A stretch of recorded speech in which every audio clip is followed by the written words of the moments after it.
We all know that ancient Jerusalem during Passover was incredibly crowded. But imagine millions of pilgrims crammed into a tiny space, shoulder to shoulder, facing Roman soldiers at every fortified gate.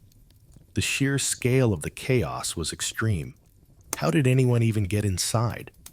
In today's video, we'll talk about the terrifying first steps into the city at dawn. So let's not waste any time and let's begin. The air before dawn is always the stillest, holding the cool, heavy silence of the desert night just before the sun attempts its brutal ascent over the Judean wilderness. We have walked for hours on the hard, dusty road, our sandals whispering against the compacted earth. Yet the oppressive stillness is suddenly shattered by the sight of the colossal, pale stone walls of Jerusalem, rising like a mountain forged by giants. These aren't walls of mere defense, but monuments of a staggering ambition. Blocks of Herodian masonry so perfectly fitted, they seem to have grown from the bedrock itself, casting an impenetrable shadow over the hopeful, weary thousands gathered below. Our gaze is drawn to the Eastern Gate, known locally as the Shushan Gate, its monumental archway seeming less like an entrance and more like a permanent, immovable frown set into the ancient face of the city. It is guarded, of course, and as the light begins to thin the darkness, the rhythmic shift of power commences high above us. The Roman cohort changes its watch. The sound travels across the hushed crowd with startling clarity, a steady, metallic counterpoint to the quiet prayers being murmured in Aramaic all around us. We hear the faint, sharp crack of a centurion's boot against the parapet stone, the dull thud of a standard being repositioned, and the almost musical scrape of bronze armor settling on a sentinel's shoulder as the night watch hands over to the day watch. This continuous presence, this audible assertion of Latin authority over the holiest of Jewish places, creates a palpable tension that hangs thicker in the pre-dawn air than the dust we carry. We join the line of pilgrims, a slow, winding river of people who have come from Babylon, Alexandria, and Rome, all united by their physical exhaustion and their deep spiritual imperative to celebrate the Passover here in the city of David. Every step toward the gate is a negotiation with tired muscles and sun-parched throats, a small act of devotion endured after weeks or months spent on the road, with no guarantee that we will pass the scrutiny awaiting us. The dust has settled into the creases of every cloak and the lines of every tired face, coating our garments in a uniform pale brown that marks us as travelers, blurring the rich colors we will wear for the Seder meal later tonight. Yet, despite the fatigue, the atmosphere is not one of despair, but of profound, quiet waiting, a stillness rooted in the knowledge that behind those massive stones lies the temple, the center of the world. The movement forward is agonizingly slow, regulated by the indifferent pace of the Roman auxiliaries and the temple guards, who hold the power to examine and question every single person attempting entry. They are looking for anything that might carry contagion, or, far more dangerously, any sign of sedition, for the sheer volume of this Passover crowd makes the Roman commanders exceptionally nervous. The sun now crests the distant hills, sending its first direct shafts of light to strike the tops of the battlements, illuminating the gate structure and revealing the texture of the rough-hewn gray stone of the narrow passage ahead. The guards, helmeted and impersonal, move with a languid efficiency, their shadows stretching and contracting across the stone pavement, making the whole process feel less like a welcome and more like a mechanical filtration. One must present one's papers or identity tokens, confirm one's intent, and suffer the momentary indignity of a physical search, all conducted beneath the gaze of the Roman eagle standard positioned high above the archway. This contrast is the essence of our moment, the fierce, metallic indifference of the empire standing guard over the humble, quiet, passionate fervor of the ancient faith. The air around the gate is charged with this dual reality, the cold steel of the spears and the warm, desperate breath of whispered prayers for deliverance.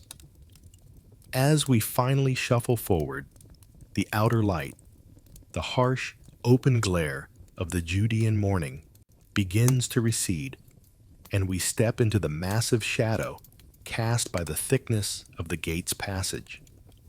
The change is immediate and deeply restful. The air inside the passage is dramatically cooler, carrying the pleasant, earthy smell of damp stone and a faint hint of cedar that seems to cling to the inner walls. All the clamor of the Roman sentries and the shuffling of the thousands of feet outside is instantly muffled, absorbed by the gigantic, ancient stone blocks that form the deep archway. The world shrinks to the confined space of the passage, a brief, sheltered corridor that offers a momentary pause between the dusty, weary road we have traveled and the chaotic, vibrant city we are about to enter.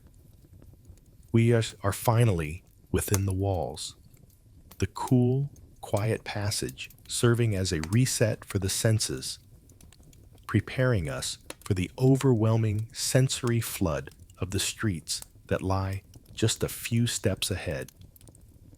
Through the archway's far side, we can already perceive the distant, chaotic roar of the city waking up, the shouts of vendors, the braying of donkeys, and the indistinct, rushing sound of a million lives beginning their sacred day. Stepping out of the cooling, silent protection of the gate passage is like emerging from a quiet cavern directly into the beating, rhythmic heart of a giant, a heart whose every beat is a shout, a clash, or a rhythmic movement. The air immediately shifts from cool, damp stone to a thick, warm soup of sound and smell. The Cardo Maximus stretching before us like a canyon carved by the constant flow of human devotion and commerce.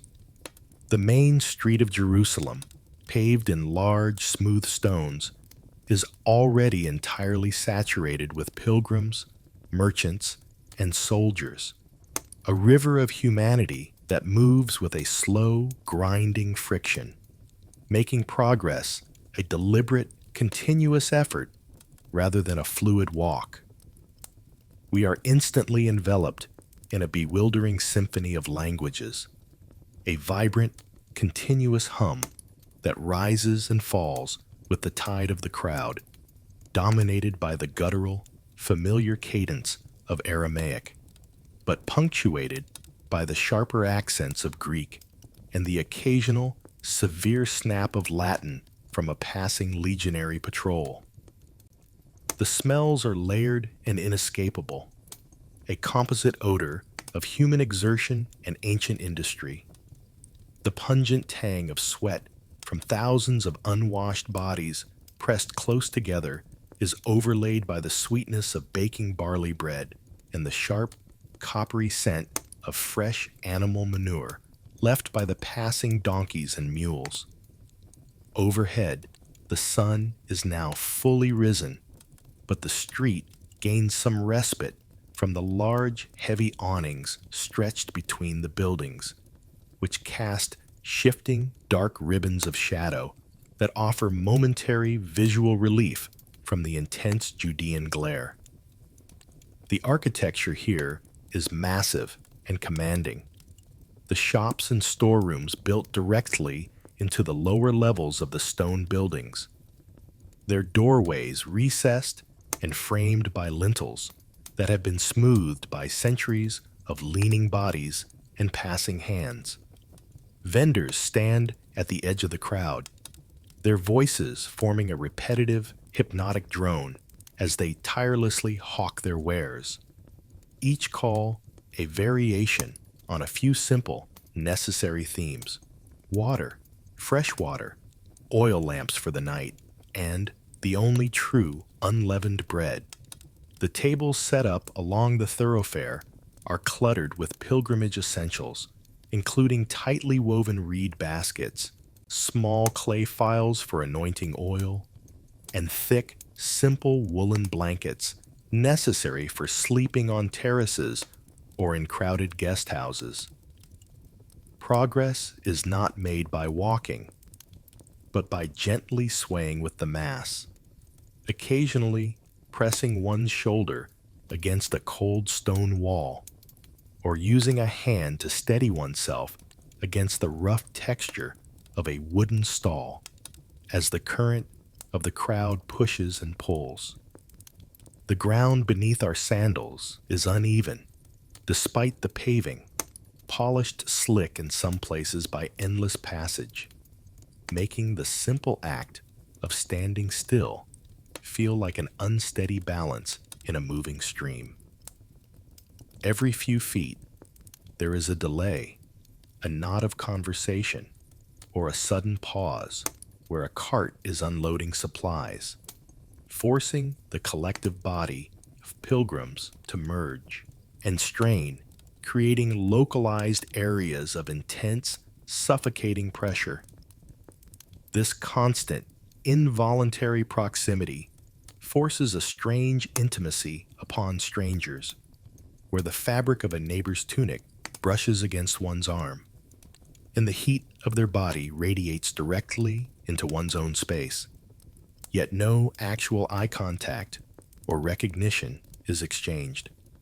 We hear the distinct metallic rattling of copper and silver from the money changers' tables, though they are not yet fully visible, adding another layer of anxious energy to the general commotion, suggesting that deep commerce is already underway. The sheer, vibrant chaos is not unsettling, but rather deeply lulling in its predictability. A powerful, unstoppable flow that requires no individual decision-making, only surrender to the steady, collective movement toward the temple. After what feels like an hour of this gradual, shoulder-to-shoulder drift, the character of the crowd begins to change, subtly shifting from a generalized throng of travelers to a more focused body of worshipers.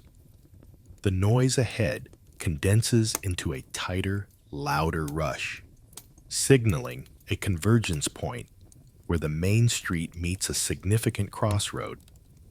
Here, the flow divides, one fork continuing straight through the city, the other turning sharply uphill toward the massive retaining walls of the Temple Mount.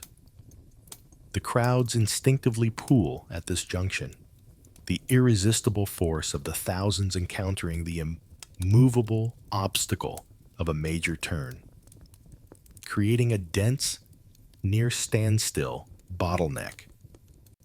This sudden, enforced pause provides the opportunity to finally breathe, to pull away slightly from the immediate pressure of the crowd, and to observe the side street that beckons with its promise of a slightly quieter, more reflective ascent.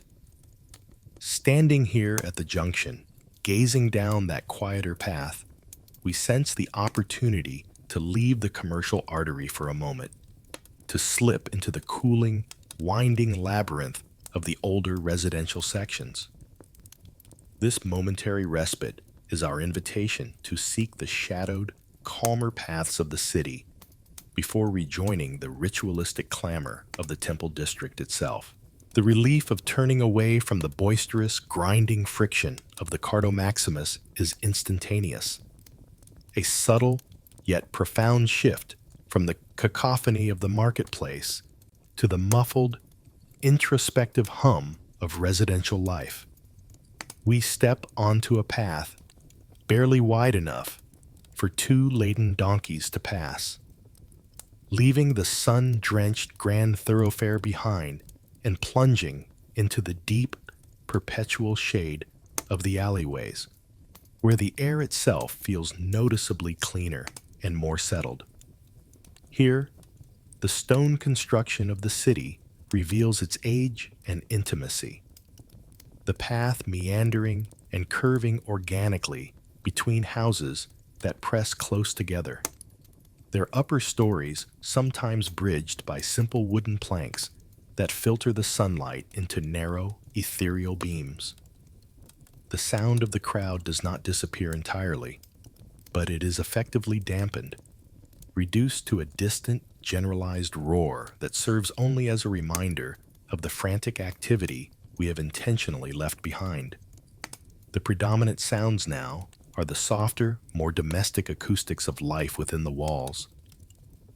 The dry, rhythmic whisper of a small stone mill grinding barley flour, the low, melodic singing of a woman attending to her morning chores, and the quiet, high-pitched murmurs of children playing a simple game in a nearby hidden courtyard. The whitewashed surfaces of the homes seem to absorb the heat and repel the dust, creating a refreshing sense of cleanliness. And the coolness of the stone under the soles of our sandals is a welcome sensation after the hot, polished pavement of the main street. Each turn in the labyrinthine alleys offers a new vignette of domestic architecture. A small, sturdy wooden door with an iron bolt, a recessed window covered by a thin linen screen, or a clay pipe jutting out from a high wall to redirect rare rainwater. We catch a passing, momentary whiff of cooking smells.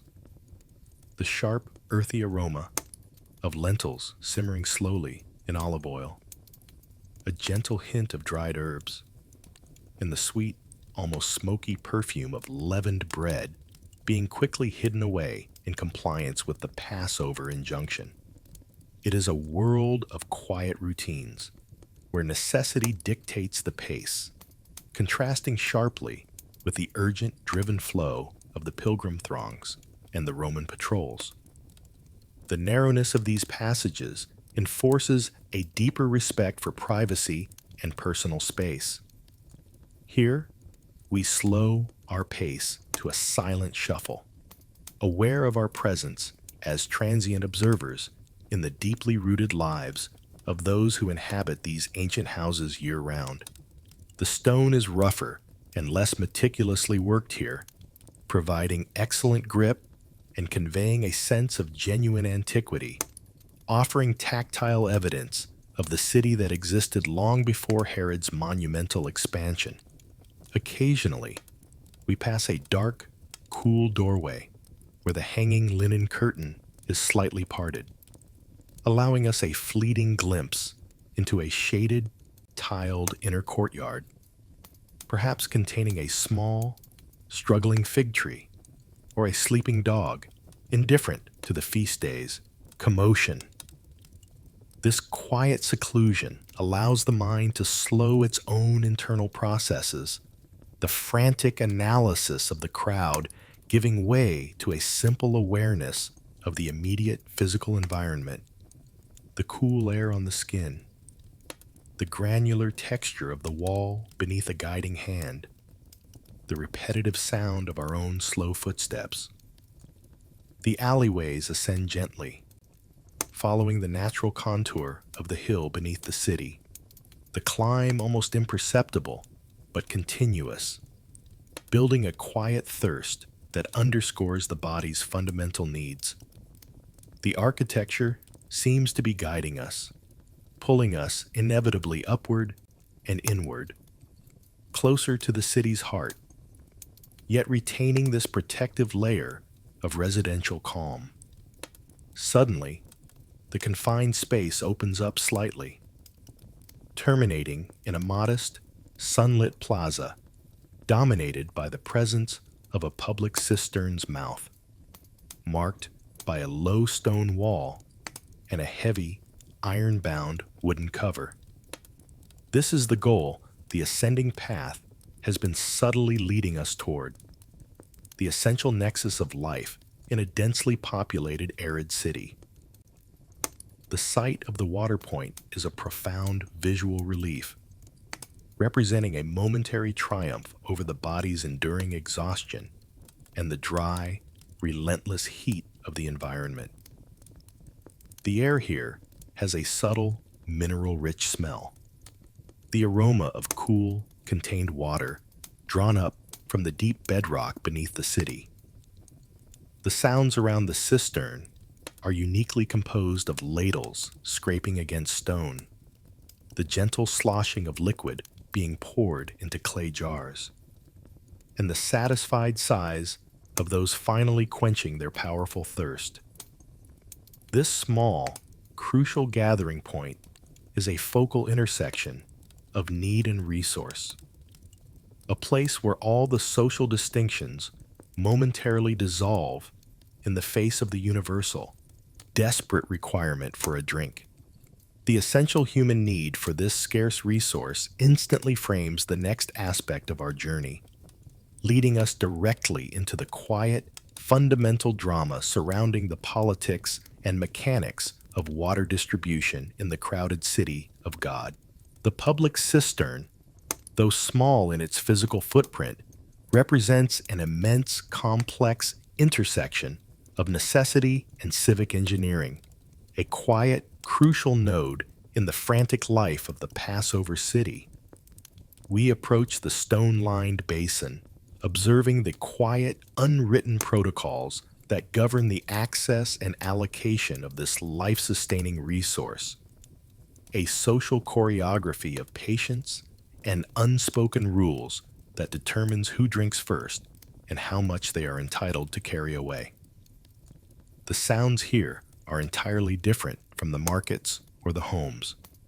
The gentle creak of the rope, the soft, distant echo of the bucket as it strikes the surface of the deep, cold water, and the rhythmic, controlled pour of the liquid from bucket to jar. The cistern itself is an access point to a vast, invisible network, a connection to the engineering feats of King Herod, whose aqueducts brought water from distant springs and mountainsides, filling subterranean reservoirs and pools like this one, ensuring the survival of the city's enormous population. This ancient, functional water management system runs beneath the very stones we stand upon, a silent testament to the foresight required to host millions of pilgrims in a naturally water-scarce land. A hierarchy is immediately apparent at the rim of the cistern. The resident Jerusalemites, who rely on this water daily, move with a confident efficiency, their copper jars handled with practiced ease, securing their allocation without fuss or delay. Following them are the laborers and porters, whose need is immediate and physical, requiring quick gulps from shared leather skins before they must return to the heavy work of the day, their sweat already drying in salty tracks upon their foreheads. The pilgrims, identifiable by their dusty outer robes and slightly hesitant movements, wait their turn with respectful patience, recognizing their status as temporary guests reliant upon the generosity and capacity of the host city's infrastructure.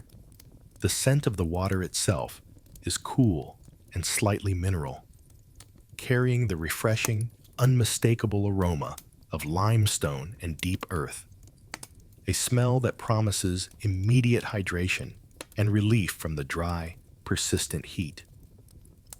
We watch the water carriers, the most common service professionals here, as they fill their heavy goatskin bladders, sloshing the liquid carefully before balancing the weight across their shoulders. Their daily work, an ongoing, rhythmic ballet of load and delivery, The stone rim of the cistern is cool and deeply worn, the edges smoothed and darkened by the constant friction of countless ropes and hands that have pulled sustenance from the depths for centuries. We finally take our turn, dipping a small clay ladle into the offered jar, the water shockingly cold against our tongue, the simple act of swallowing a deep physical pleasure that settles the restlessness in the throat and calms the nervous system. The sound of a single drop of water falling back into the deep, dark cistern reverberates with a symbolic significance, a reminder of the preciousness and finite nature of this clear, cold gift. This is the literal foundation of survival in this chaotic setting. The quiet, persistent core around which all the religious and commercial fervor is able to temporarily gather and thrive. After drinking, we lean back against the cool stone wall of a nearby house, letting the sensation of cool, circulating water within the body bring a momentary and profound sense of peace. It is during this deliberate, unhurried rest that the diverse nature of the Passover crowd becomes most apparent as a small group of foreign pilgrims approaches the cistern. Their garments are distinctive, featuring slightly different dyes and weaving patterns, and their speech, though still based in the general Semitic family of languages, is laced with foreign sounds and pronunciations, a heavy, unfamiliar dialect that marks them as coming from far to the east, perhaps from the Parthian Empire. Their cautious movements and the way they quietly confer before attempting to fill their vessels reveal their status as outsiders, struggling with the small, daily logistics of a new city. Observing these foreign pilgrims underscores the sheer scale of the festival. Not just local people gathering, but individuals drawn from the furthest reaches of the known world, all bringing their own dialects, customs, and forms of dress to this single, sacred point in time and space. The sight of their careful, reverent approach to the water source gently guides our attention back toward the collective purpose of the day, away from the quiet of the residential areas and back toward the great engine of the feast. This necessary, large-scale convergence of so many diverse peoples is centered on one single unifying ritual: the annual sacrifice, a thought that naturally pulls our awareness away from the cool, life-giving water and toward the intense, dramatic commerce of the necessary market. The path from the quiet refuge of the cistern begins to descend slightly, but the gentle gradient is quickly overpowered by a dramatic and intense change in the air itself. The atmosphere transforming into a heady, visceral compound of strong, earthy smells. We are moving closer to the area immediately surrounding the Temple Mount, and this section of the city is dominated not by food vendors or general goods, but by the relentless, specialized commerce required to provision 1 million people for the most important ritual of the year. The dominating smells are those of livestock, the sharp, metallic tang of manure, the dry, hay-like aroma of animal feed, and the dense, woolly scent of thousands of sheep pressed into temporary pens. The street here is wider again, designed to accommodate the heavy traffic of animals being driven to market, and the ground is coated in a thick, persistent layer of bedding straw and wood shavings used to mitigate the filth. The noises are sharp and repetitive, far less lulling than the cardo's hum. The constant, high-pitched bleating of young lambs waiting for purchase, The low, steadying calls of the drovers, and the loud, urgent shouts of vendors whose success relies on rapid, high-volume transactions. This is the great sacrificial market, an essential, messy reality adjacent to the ultimate sanctuary, where piety and profit meet in a dense, chaotic scrum. The animals are everywhere, tied in small groups to posts and rings set into the stone walls, or pinned tightly in temporary enclosures constructed from rough-hewn, quickly assembled timber. We take careful steps to navigate around the nervous livestock, whose eyes are wide with the disorientation of travel and the clamor of the city, their wool and hides smelling strongly of their last home in the fields. The vendors specialize in two main necessities: sacrificial animals certified as unblemished, and the necessary coinage to purchase them. As temple law dictates that only specific, acceptable silver shekels can be used for the contribution and the purchase of ritual items. The sound of the money changers is now a near constant rhythmic punctuation. The heavy clinking of bronze and silver coins being swiftly counted, assessed, and exchanged. The sound representing the flow of the entire Roman world's currency into this one small, intense epicenter of faith. We observe the speed and efficiency with which the vendors work, their hands moving quickly across small, portable tables, their faces trained to spot any attempted deception or faulty coinage among the desperate pilgrims. The exchange rates are high and often volatile, a necessary expense that adds a layer of quiet anxiety to the pilgrim's budget, but which must be paid for the right to participate fully in the sacred feast. The air carries the dry, sweet scent of new wood shavings, used both for bedding the animals and for absorbing the constant flow of waste, a necessary attempt to maintain some semblance of order and hygiene in this crowded, animal-filled space. Our attention is caught by a small, anxious family, a mother, father, and two young children, who stand patiently before a pen containing a flock of carefully examined lambs. The father, dressed in the slightly faded garments of a modest country farmer, is speaking quietly to the temple official overseeing the sales, his voice a low, hesitant murmur. He is examining a specific, small lamb with intense, almost fearful concentration, ensuring that it meets every single minute requirement of being tamim, perfect and without blemish. For only an unblemished animal can fulfill the commandment. The mother gently restrains the youngest child, whose attention is drawn by the soft, frightened bleating of the animal. The whole transaction taking on a profound, quiet weight, far exceeding the simple exchange of coin for wool. The purchase is finally made.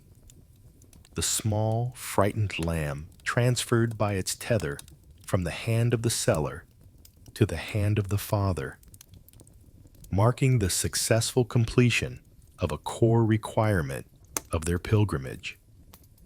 Watching this small family, their faces alight with both relief and profound piety, turn to begin their ascent, with their newly acquired sacrifice, provides the strongest possible pull toward the destination that dominates the entire city. The scent of the animals, the clink of the money, and the sight of the family's sacred burden all converge to prepare us for the next inevitable destination. The grand, imposing architecture and the awe-inspiring experience of the Temple Mount itself. Now, just a short walk up the remaining stone steps, leaving the loud, urgent chaos of the sacrificial markets behind, the direction of the crowd becomes unmistakable, channeling us onto the wide, monumental stone steps that lead directly up to the Temple Mount Plaza. This is the Great Southern Ascent, a path worn smooth and hollowed slightly in the center by the feet of pilgrims stretching back generations. An ancient, unwavering path of devotion that now feels both physically demanding and spiritually uplifting. The steps themselves are not uniform. They alternate between wide, shallow treads and deep risers, an architectural decision designed to force the ascending traveler into a slower, more deliberate pace, making it impossible to rush up the incline without falling out of rhythm. This enforced, gentle cadence requires the body to focus, transforming the physical act of climbing into a meditative rhythm, a collective sway that unites all the thousands of people into a single, massive body moving toward the sacred. The stone beneath our sandals is cool in the shadows and intensely warm where the sun strikes, bearing the patina of untold prayers and sacrifices. And we can trace the subtle, intricate chisel marks left by Herod's masons 2 generations before. The atmosphere here is one of escalating, profound devotion. While the street below was characterized by shouts and commerce, here the noise levels recede dramatically, replaced by a deep, collective hum of murmured blessings and quiet anticipation. Small groups of pilgrims can be heard chanting simple lines from the Psalms of Ascent, their voices blending softly with the low, persistent scraping of sandaled feet against the worn stone, creating a unique soundscape that is both intensely crowded and deeply introspective. There is a sense of scale here that dwarfs the individual. The gigantic, meticulously fitted stones of the temple's retaining walls towering above us, rising so high that their uppermost courses seem to dissolve into the bright, cloudless blue of the sky. These are not merely walls, but the foundation of the world, built to endure for eternity. And they radiate an aura of absolute, unwavering power and permanence. This immense scale seems to physically press the noise and haste out of the ascending crowd, leaving only the essentials of reverence and quiet purpose. The journey up the monumental stairs leads us inevitably to the preparation required before entering the sacred precincts. Before a pilgrim steps onto the actual temple platform, they are required to undergo a ritual immersion in a mikveh, a simple, rectangular pool of rainwater used for purification.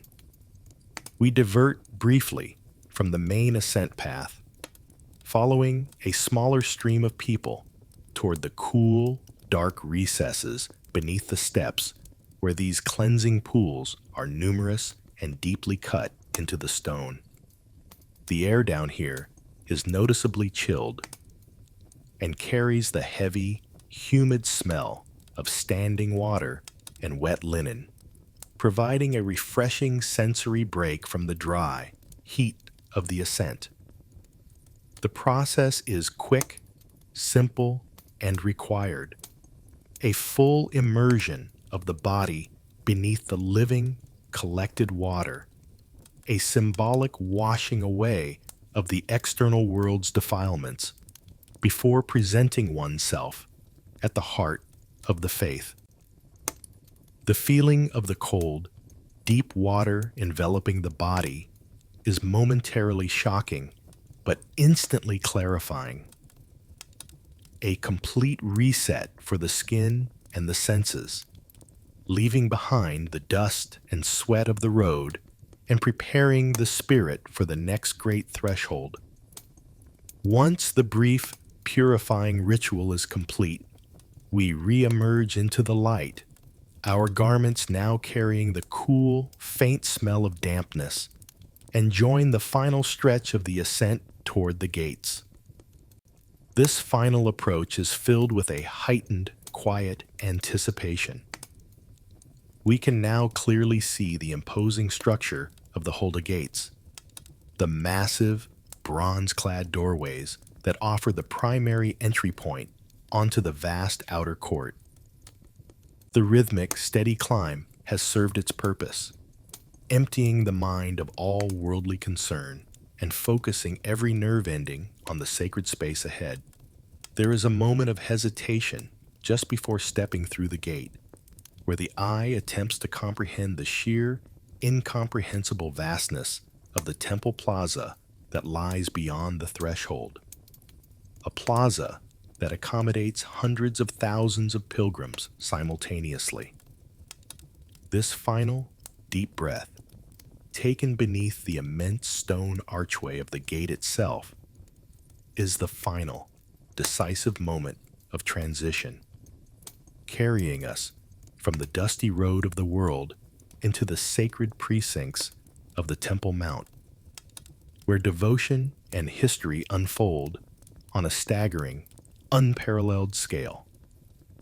We step through the gate, and the enormous, open space of the outer courts suddenly explodes into vision. The moment of passing through the monumental gates onto the Temple Mount is a transformation of space, a sudden, blinding opening onto an area of unimaginable scale and complexity. The vast plaza, paved in large, smooth flagstones, seems to stretch to the very horizon, its expanse so enormous that the thousands of people already within its boundaries appear almost small and scattered. The initial, hushed reverence quickly collides with the chaotic reality of the outer court, particularly along the southern edge, where the immense royal stoa stands, a massive, covered portico that functions as the single largest economic exchange in the entire city. The sound here returns with a vengeance, but it is a differentiated sound, less the street-level cacophony of Jerusalem, and more the sharp, intense noise of high-stakes business, a continuous, rising and falling roar of transactions. This vast enclosed space, supported by immense columns, is where the commercial engine of the feast day truly operates. The architecture of the Royal Stoa is breathtaking, a visual demonstration of the wealth and power of the Herodian rebuilding project. 4 rows of towering Corinthian columns, carved from pure white marble, march away into the distance, supporting a high, ornate ceiling of carved cedar. The cool shadow cast by this structure is profound, offering immediate relief from the harsh intensity of the open plaza's sun. But the shelter is immediately filled with a dense, bustling mass of people dedicated to the pragmatic, necessary details of pilgrimage. It is here that the authorized vendors, the tax collectors, and the most critical money changers conduct their trade, turning the temple precinct into a massive, functioning bank and supply depot. The sound of the money changers is an insistent, rhythmic metallic percussion, the heavy, ringing chink of official temple currency, meticulously weighed and validated, being exchanged for the diverse foreign coins brought by pilgrims from the diaspora.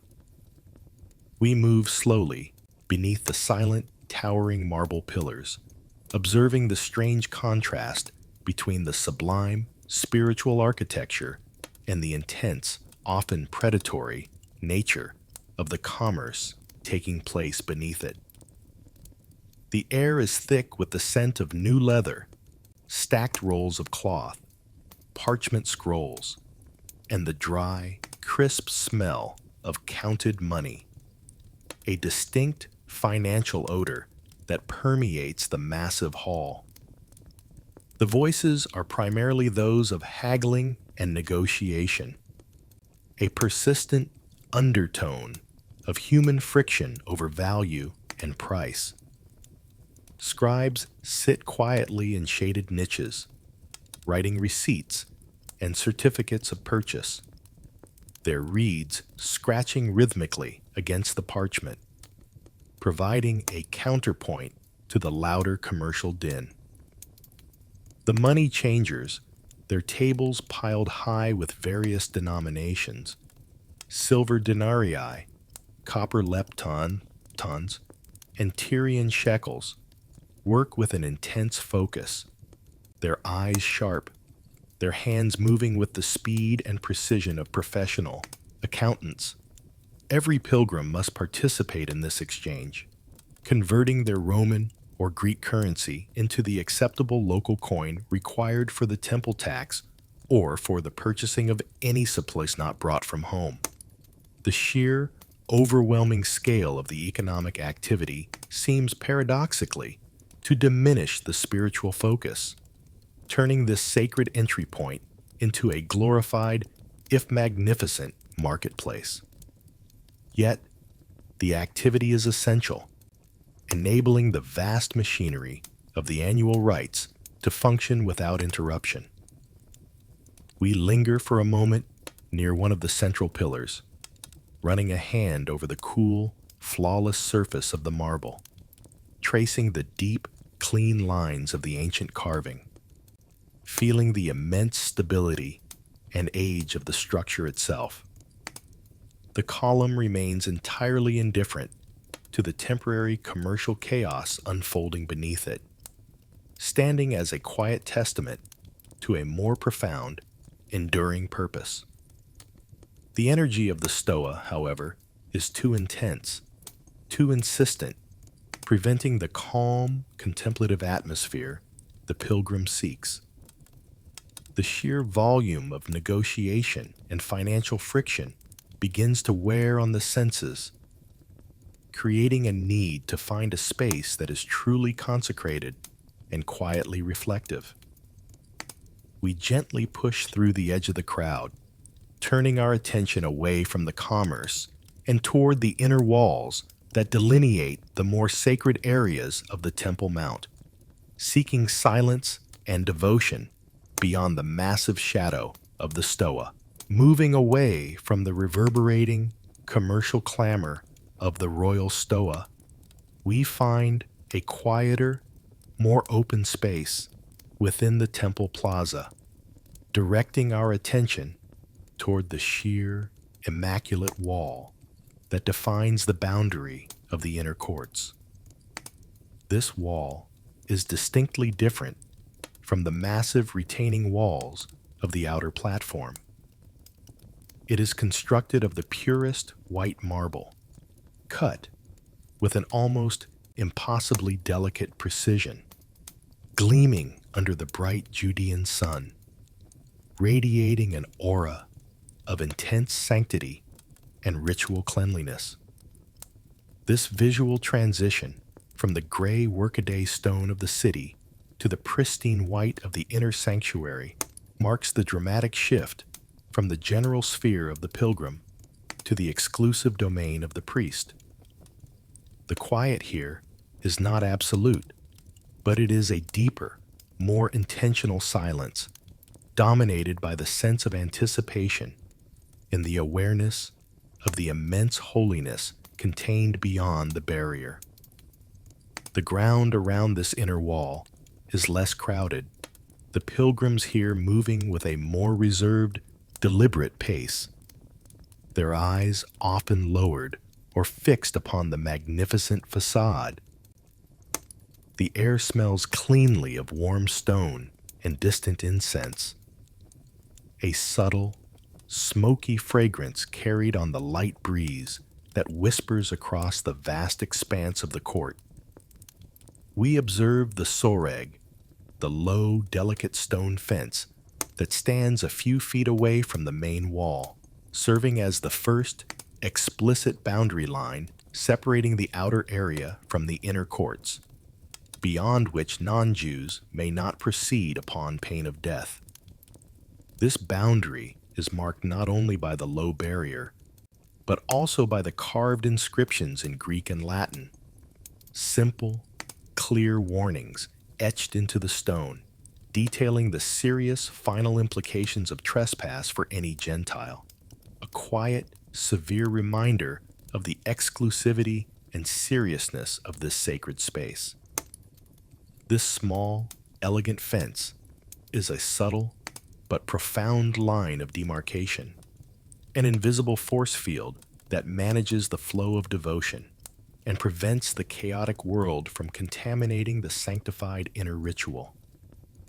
The silence is dramatically interrupted by a sound that demands immediate, profound attention.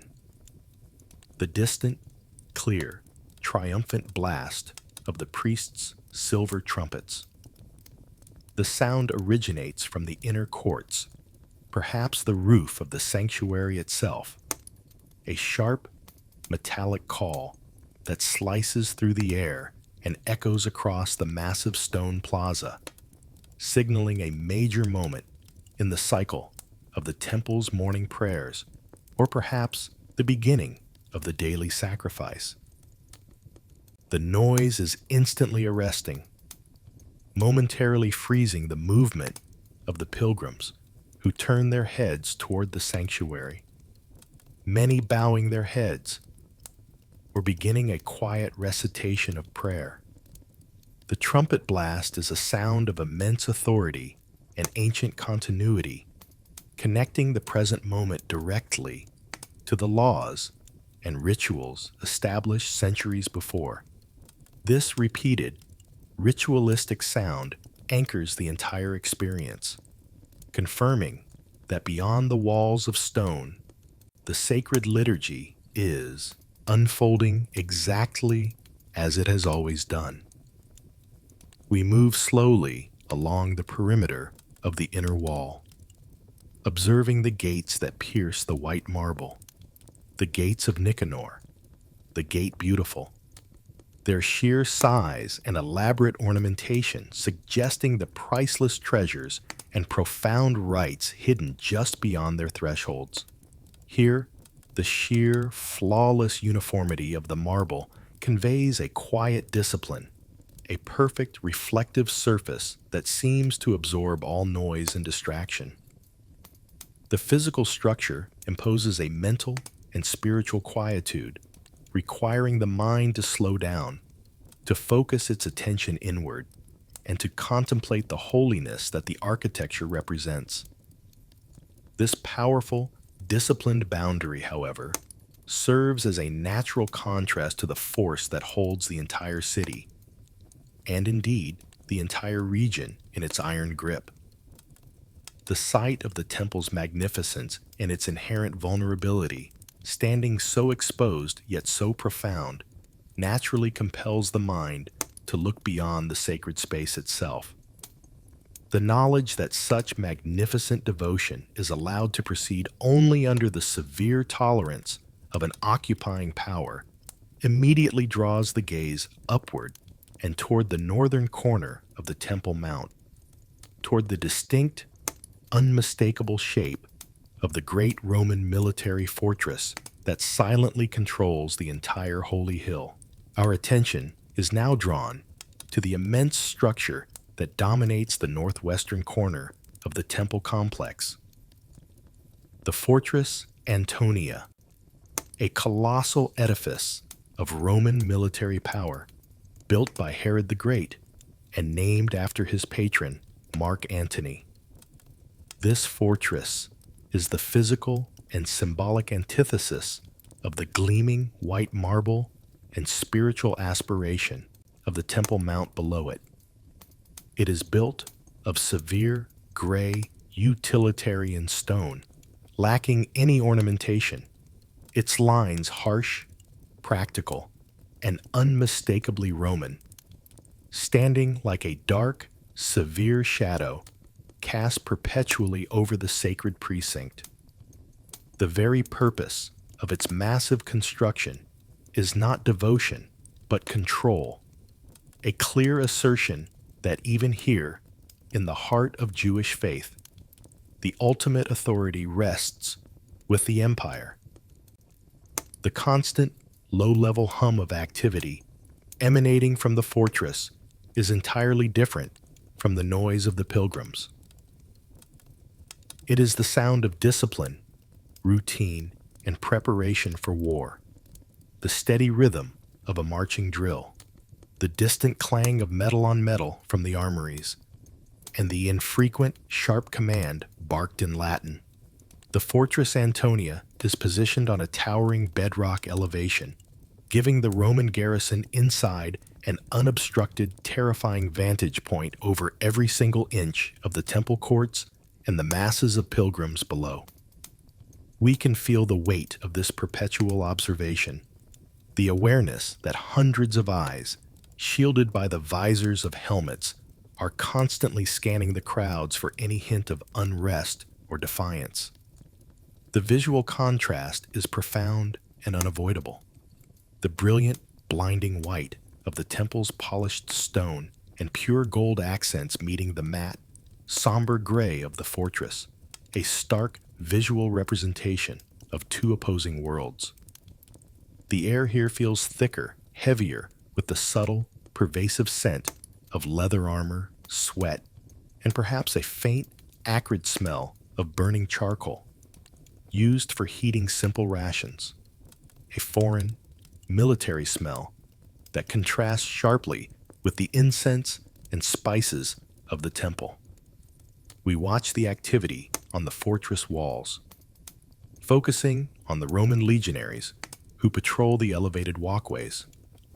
Their movements are precise, mechanical, and entirely unconcerned with the religious fervor unfolding beneath them.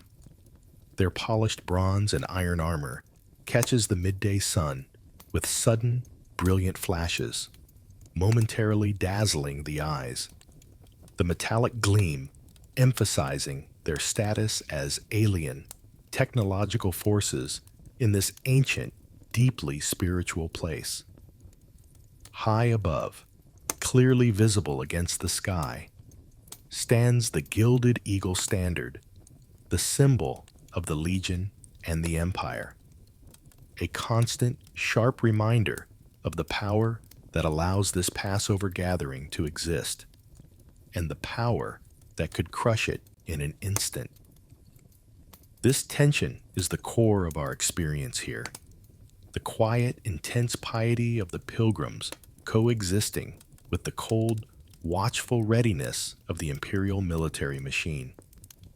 The sun is now riding high overhead, past the point of its zenith, beating down with a fierce, relentless intensity that turns the massive, unshaded stone plaza into an oven.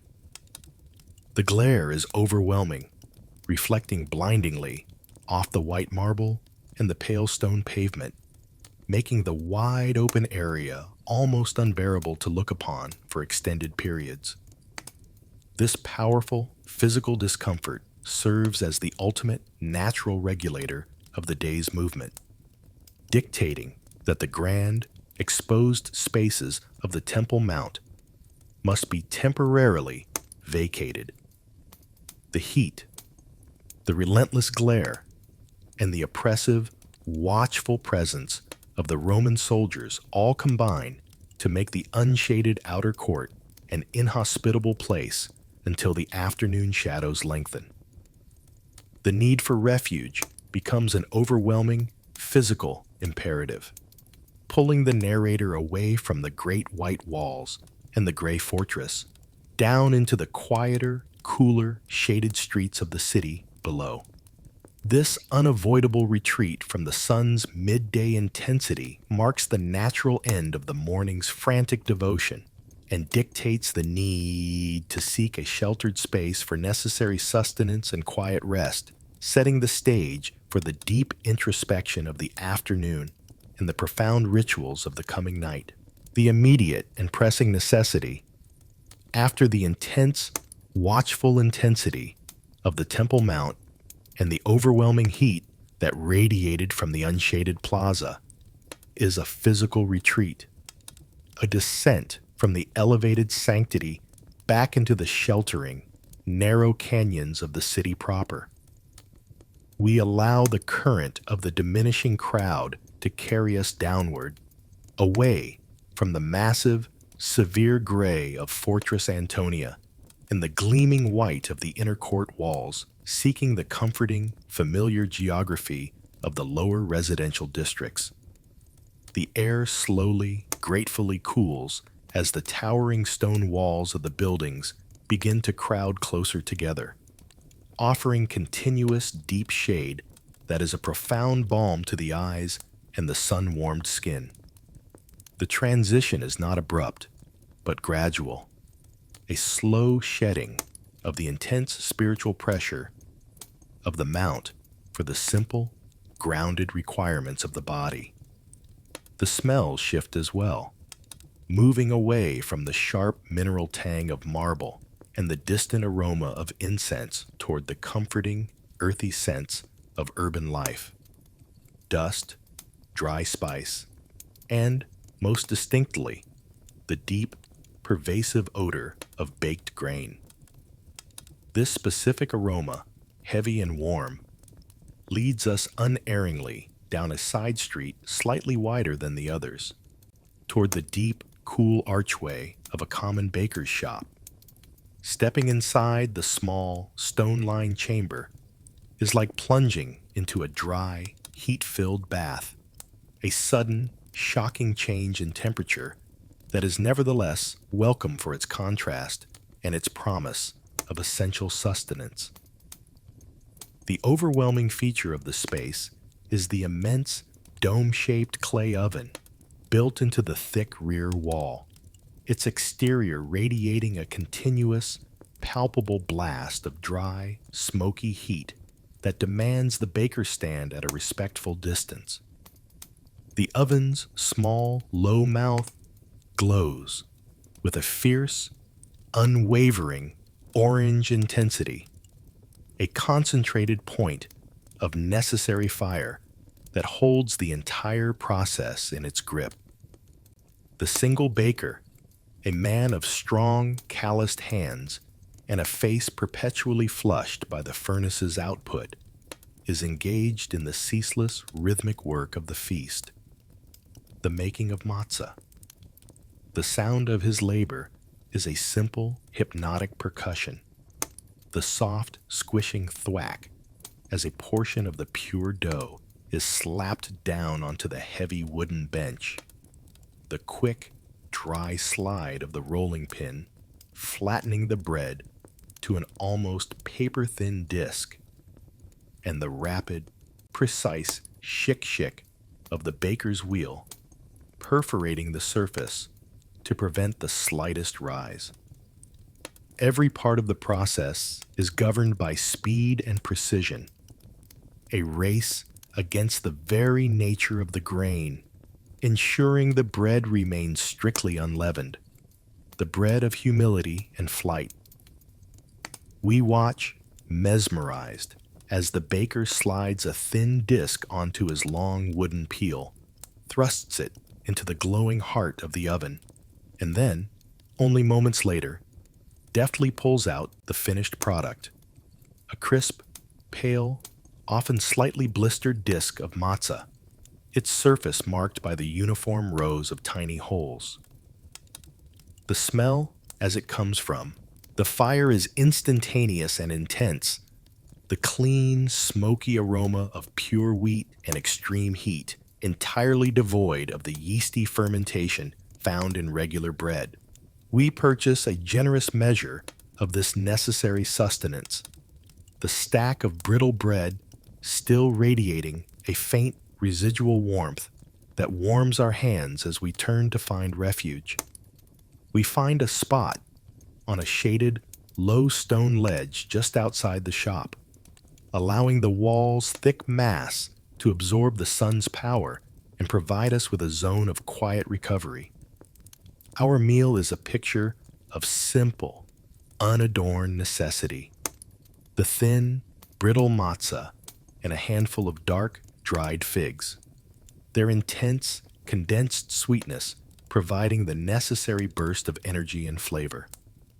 The texture of the bread is challenging, dry and crisp, demanding slow, deliberate chewing, which in turn enforces a pace of quiet, unhurried consumption. The taste is profoundly clean, a flavor that speaks only of the earth and the fire, an ancient taste that connects the eater directly to the haste and deprivation of the original Exodus. Each bite, taken in the cool, profound shade, is an act of quiet ritual, a moment to fully inhabit the story that will be recounted later that evening. To wash down the dry meal, we take a measured, appreciative sip of diluted wine from a simple earthenware flask. The gentle tang and faint sweetness serving as a welcome contrast to the dry grain. This period of rest is not merely physical. It is a mental and spiritual reset, an essential stillness required after the overwhelming sensory input of the temple and before the demanding rituals of the night. The silence and the shared simple meal with the anonymous crowds around us emphasize the communal nature of this pause, preparing the heart and mind to re-engage with the deeper, sacred current of the festival, a current that flows through every open door in the city. The necessity of this rest naturally turns our thoughts toward the elaborate social structure that makes the housing and feeding of this immense temporary populace possible. The sacred law of hospitality, emerging from the deep shade of our midday rest. The streets are now slightly less frenetic, moving with a more measured pace, as many pilgrims follow the same internal clock of rest and recovery. This slower tempo allows for a deeper appreciation of the intricate, deliberate social customs that govern the city's life, particularly the elegant, unhurried choreography of public greeting and the profound, unspoken law of hospitality that underpins the entire festival structure. The streets of Jerusalem transform into a constant, subtle ballet of deference and recognition, where the act of passing another person is rarely a simple collision, but a carefully managed, mutually respectful interaction. We pause near a public well, observing the flow of people and the constant, polite exchanges, feeling the comfort of being surrounded by a people united by a common history and a singular, sacred objective. The etiquette of the public salutations is precise and elaborate, demanding a full pause in movement and complete mutual attention. When two men meet, particularly if one is older or a figure of local reverence, the younger will stop entirely, slightly inclining his head and sometimes even placing his right hand over his heart as a mark of respect before beginning the formal verbal exchange. The greeting is not a simple hello, but a multi-part acknowledgement of well-being, peace, and spiritual blessing, often drawing on phrases from the Psalms or the Law.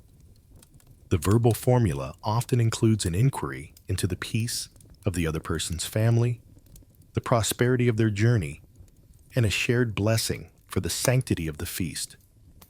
This necessary, deliberate pause in the rush of daily life ensures that the value and dignity of every individual is acknowledged and affirmed, reinforcing the sense of communal brotherhood that the feast requires.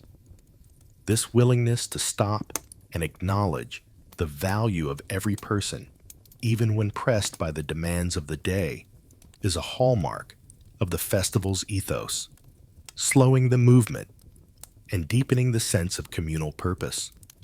The clothing of the countless pilgrims, though simple in form, offers a visual tapestry of regional styles and financial means.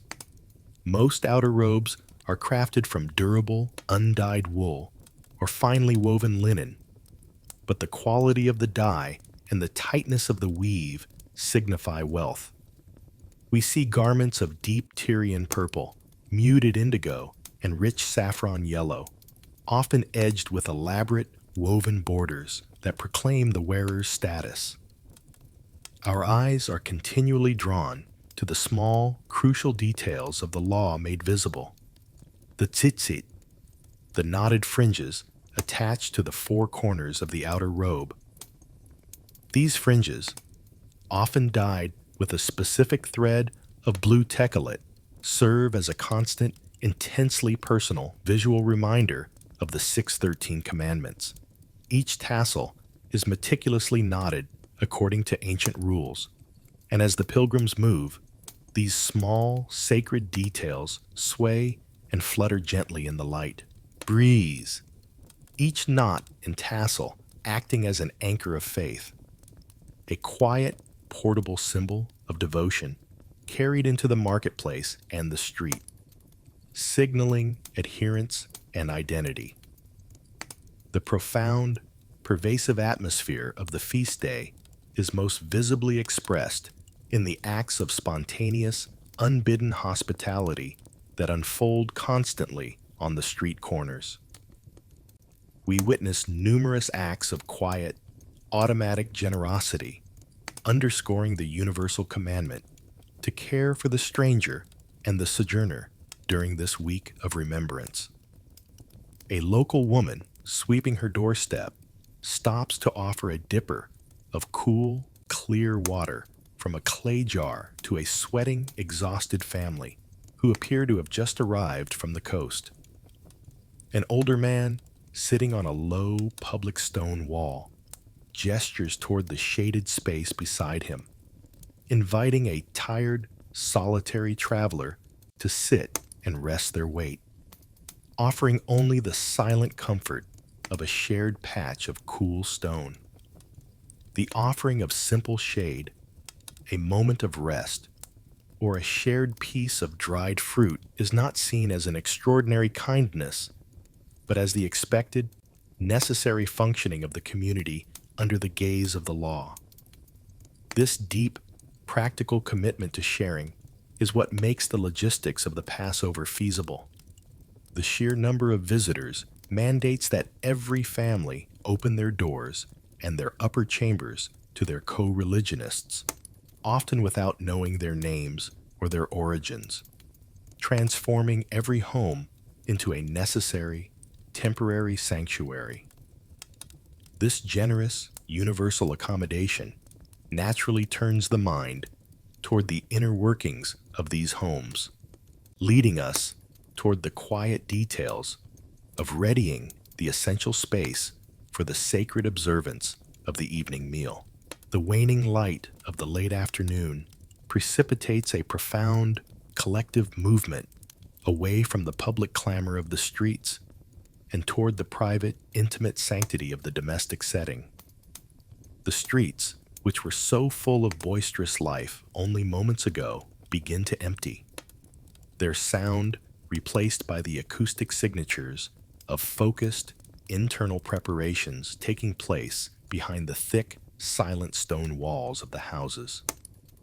We join the quiet flow toward one such dwelling, where the most important preparations for the Seder are now underway, focusing all the energy of the household on the readying of the upper chamber, the designated guest room elevated above the ground floor. This space is structurally vital, typically the largest and most airy room, designed to accommodate the family and any required guests in a setting that reflects the dignity and significance of the meal. The work of preparation is characterized by an absolute, intentional thoroughness, dominated by the sacred imperative to remove all leaven, all comets, from the premises.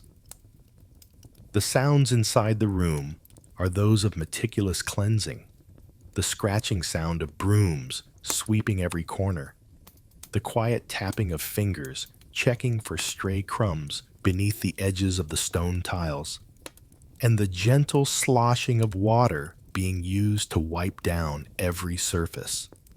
Even the smallest trace of fermented grain must be removed, transforming the cleaning process from a mundane chore into an act of deep spiritual observance, a symbolic purgation of the internal and external self before commemorating the departure from Egypt.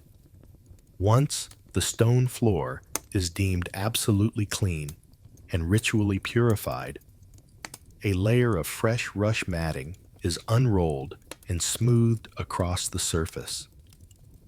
The scent of this new matting is powerfully clean, a dry, grassy fragrance that instantly revitalizes the atmosphere of the room, replacing the dusty air with the subtle perfume of nature. Next, the room is organized for the specific requirements of the reclining feast. Low, broad tables, constructed of polished cedar, are carried in and arranged in a semicircle or square around the central space. These tables are specifically designed to be easily accessible from a reclining position, just tall enough to support the plates and the essential ceremonial items. The cushions, simple, sturdy squares stuffed with soft sheep's wool or straw, are arranged alongside these low tables, inviting the participants to adopt the posture of true freedom, leaning upon the left elbow, a gesture adopted from the Roman elite, used here to symbolize the end of slavery and the acquisition of dignity.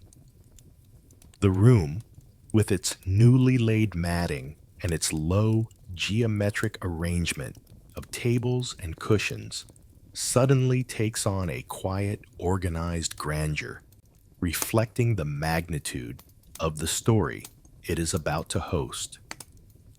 The gathering of the ceremonial items is the final, intimate detail that completes the physical readiness of the space. The required items are brought forth with deliberate care: the large, beautifully crafted Seder plate, the small cups for the ritual wine, and the special, unblemished bowl set aside for the washing of hands. The raw, essential ingredients for the meal are laid out in their respective places. The bitter herbs, maror, symbolizing the bitterness of slavery. The salt water for the dipping, representing the tears shed in bondage. And the haroset, the sweet, sticky paste of fruits, nuts, and wine, whose rough texture and color recall the mortar used for brickmaking. The rich, sweet smell of the haroset mixes with the clean scent of the matting and the dry aroma of the unleavened bread, creating a unique, evocative perfume that belongs only to the Passover evening. The family moves with a profound sense of shared purpose, each action a confirmation of the spiritual transition, focusing all attention on the moment when the light will fade and the story will begin. The upper chamber now stands as a prepared vessel, cool, clean, and ready to contain the memory, the instruction, and the profound communion of the sacred night, requiring only the final, slow passage of the sun to formally commence its purpose. The final, exquisite phase of the day unfolds as the sun descends toward the western horizon, initiating the period known as the golden hour, a time of profound visual transformation and spiritual quietude. The harsh contrasts of the afternoon vanish entirely, replaced by a deep, rich light that flows across the white stone buildings, bathing the entire city in a suffused, molten amber glow. The shadows stretch out like long purple ribbons, intensifying the architectural lines of the ancient city and lending a three-dimensional depth to every archway and corner. This dramatic softening of the light signals the end of the ordinary day and the imminent sacred commencement of the holy festival, initiating the final, most solemn domestic rituals. The pervasive sound of the street, which persisted throughout the day, now rapidly recedes, replaced by an encompassing, expectant silence that blankets Jerusalem as the world retreats into the homes. The first ritual inside the prepared upper chamber is the final purification, a symbolic casting off of the day's defilements.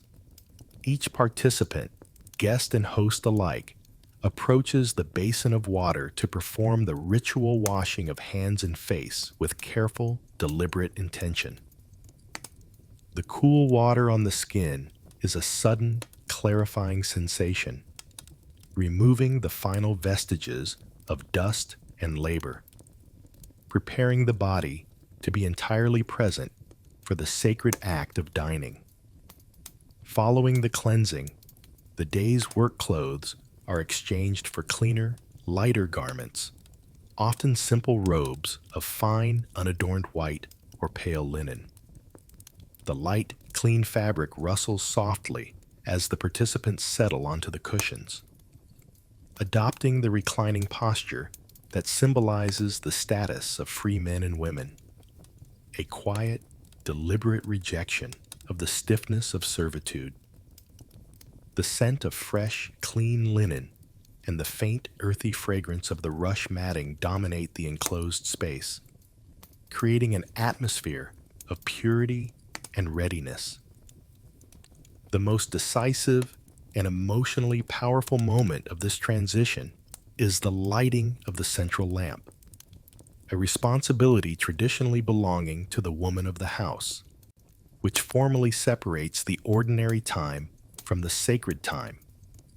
A small wick is carefully placed into a simple earthenware bowl filled with pure, unadulterated olive oil. As the flame catches, nursed to a steady, clear light, a low melodic murmur of blessing rises from the woman, a beautiful, ancient prayer of gratitude that acknowledges God as the source of light and sanctity. This single, warm flame instantly transforms the room, casting dancing, flickering shadows across the faces of the assembled family and guests, pulling them into an intimate, warm circle of shared devotion. The sudden appearance of this contained, domestic light is mirrored across the city as hundreds of thousands of similar lamps are lit in every home. The low hum of the collective blessing rising and falling like a gentle, rhythmic tide across the silent rooftops. A unified sound of a city entering sacred time. Attention is drawn to the high, small windows, where the last sliver of golden light is now fading rapidly, giving way to the deep, blue-black velvet of the sky. Everyone waits in profound, shared stillness, the silence in the room growing deep, held by the communal anticipation. The host, or the most eager child, watches the darkening firmament with patient intensity, waiting for the critical visual confirmation. The undisputed sighting of 3 stars, the ancient cosmological sign that formally marks the official, irreversible beginning of the holy day. The moment, when it arrives, is subtle yet profound. A tiny pinprick of light, then a second, and finally a third, appearing suddenly in the deepening gloom. A quiet, collective sigh of satisfied acknowledgement passes through the room. The transition is complete. The day is over. The feast has begun. The host, now leaning forward toward the low table and the waiting ceremonial cups of wine, is ready to speak the words of the first blessing, initiating the long, sacred work of memory and instruction. The moment of transition is complete. The sighting of the three stars confirmed, and the world outside the high chamber window has deepened to a profound, velvety black, held only by the warm, steady yellow light of the central oil lamp. A quiet settling occurs as the guests and the family, now reclined in their places of dignity, turn their full attention to the host, the master of the house.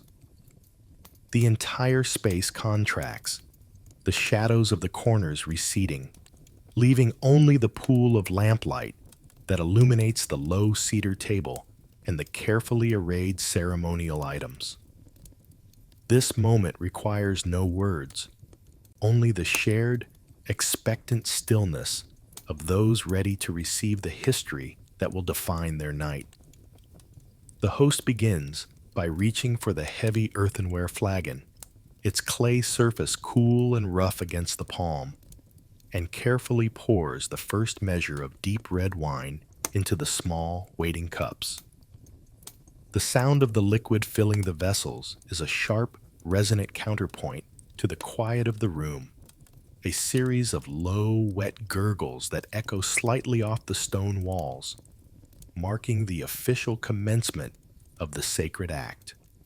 This is the first of the 4 cups, each one a sign of divine promise. And as the host lifts his cup to speak the first solemn blessing, the low murmur of Aramaic flows from his lips, a steady river of ancient language that consecrates the entire assembly. After the shared consumption of the first cup, a small act of purification and transition unfolds. The host takes a sprig of fresh, delicate parsley, the karpas, an element that symbolizes the freshness of spring and the resilience of life, and dips it into a small bowl of salt water placed at the center of the table. The movement is precise, slow, and deliberate, and the dipping of the small, green leaf into the liquid is accompanied by a silent, collective memory of the tears shed in Egypt. The host distributes the herb, and the small, shared consumption of this wet, simple bitterness is the first taste of the evening. A sudden jolt of intense salinity on the tongue that immediately clears the palate and sharpens the mind, serving as a visceral, physical reminder of the suffering the night commemorates. The sensory effect is immediate and profound, a necessary shock that wrenches the senses away from the comforts of the prepared room and into the harsh reality of bondage. Next, the focus shifts to the true expression of hardship.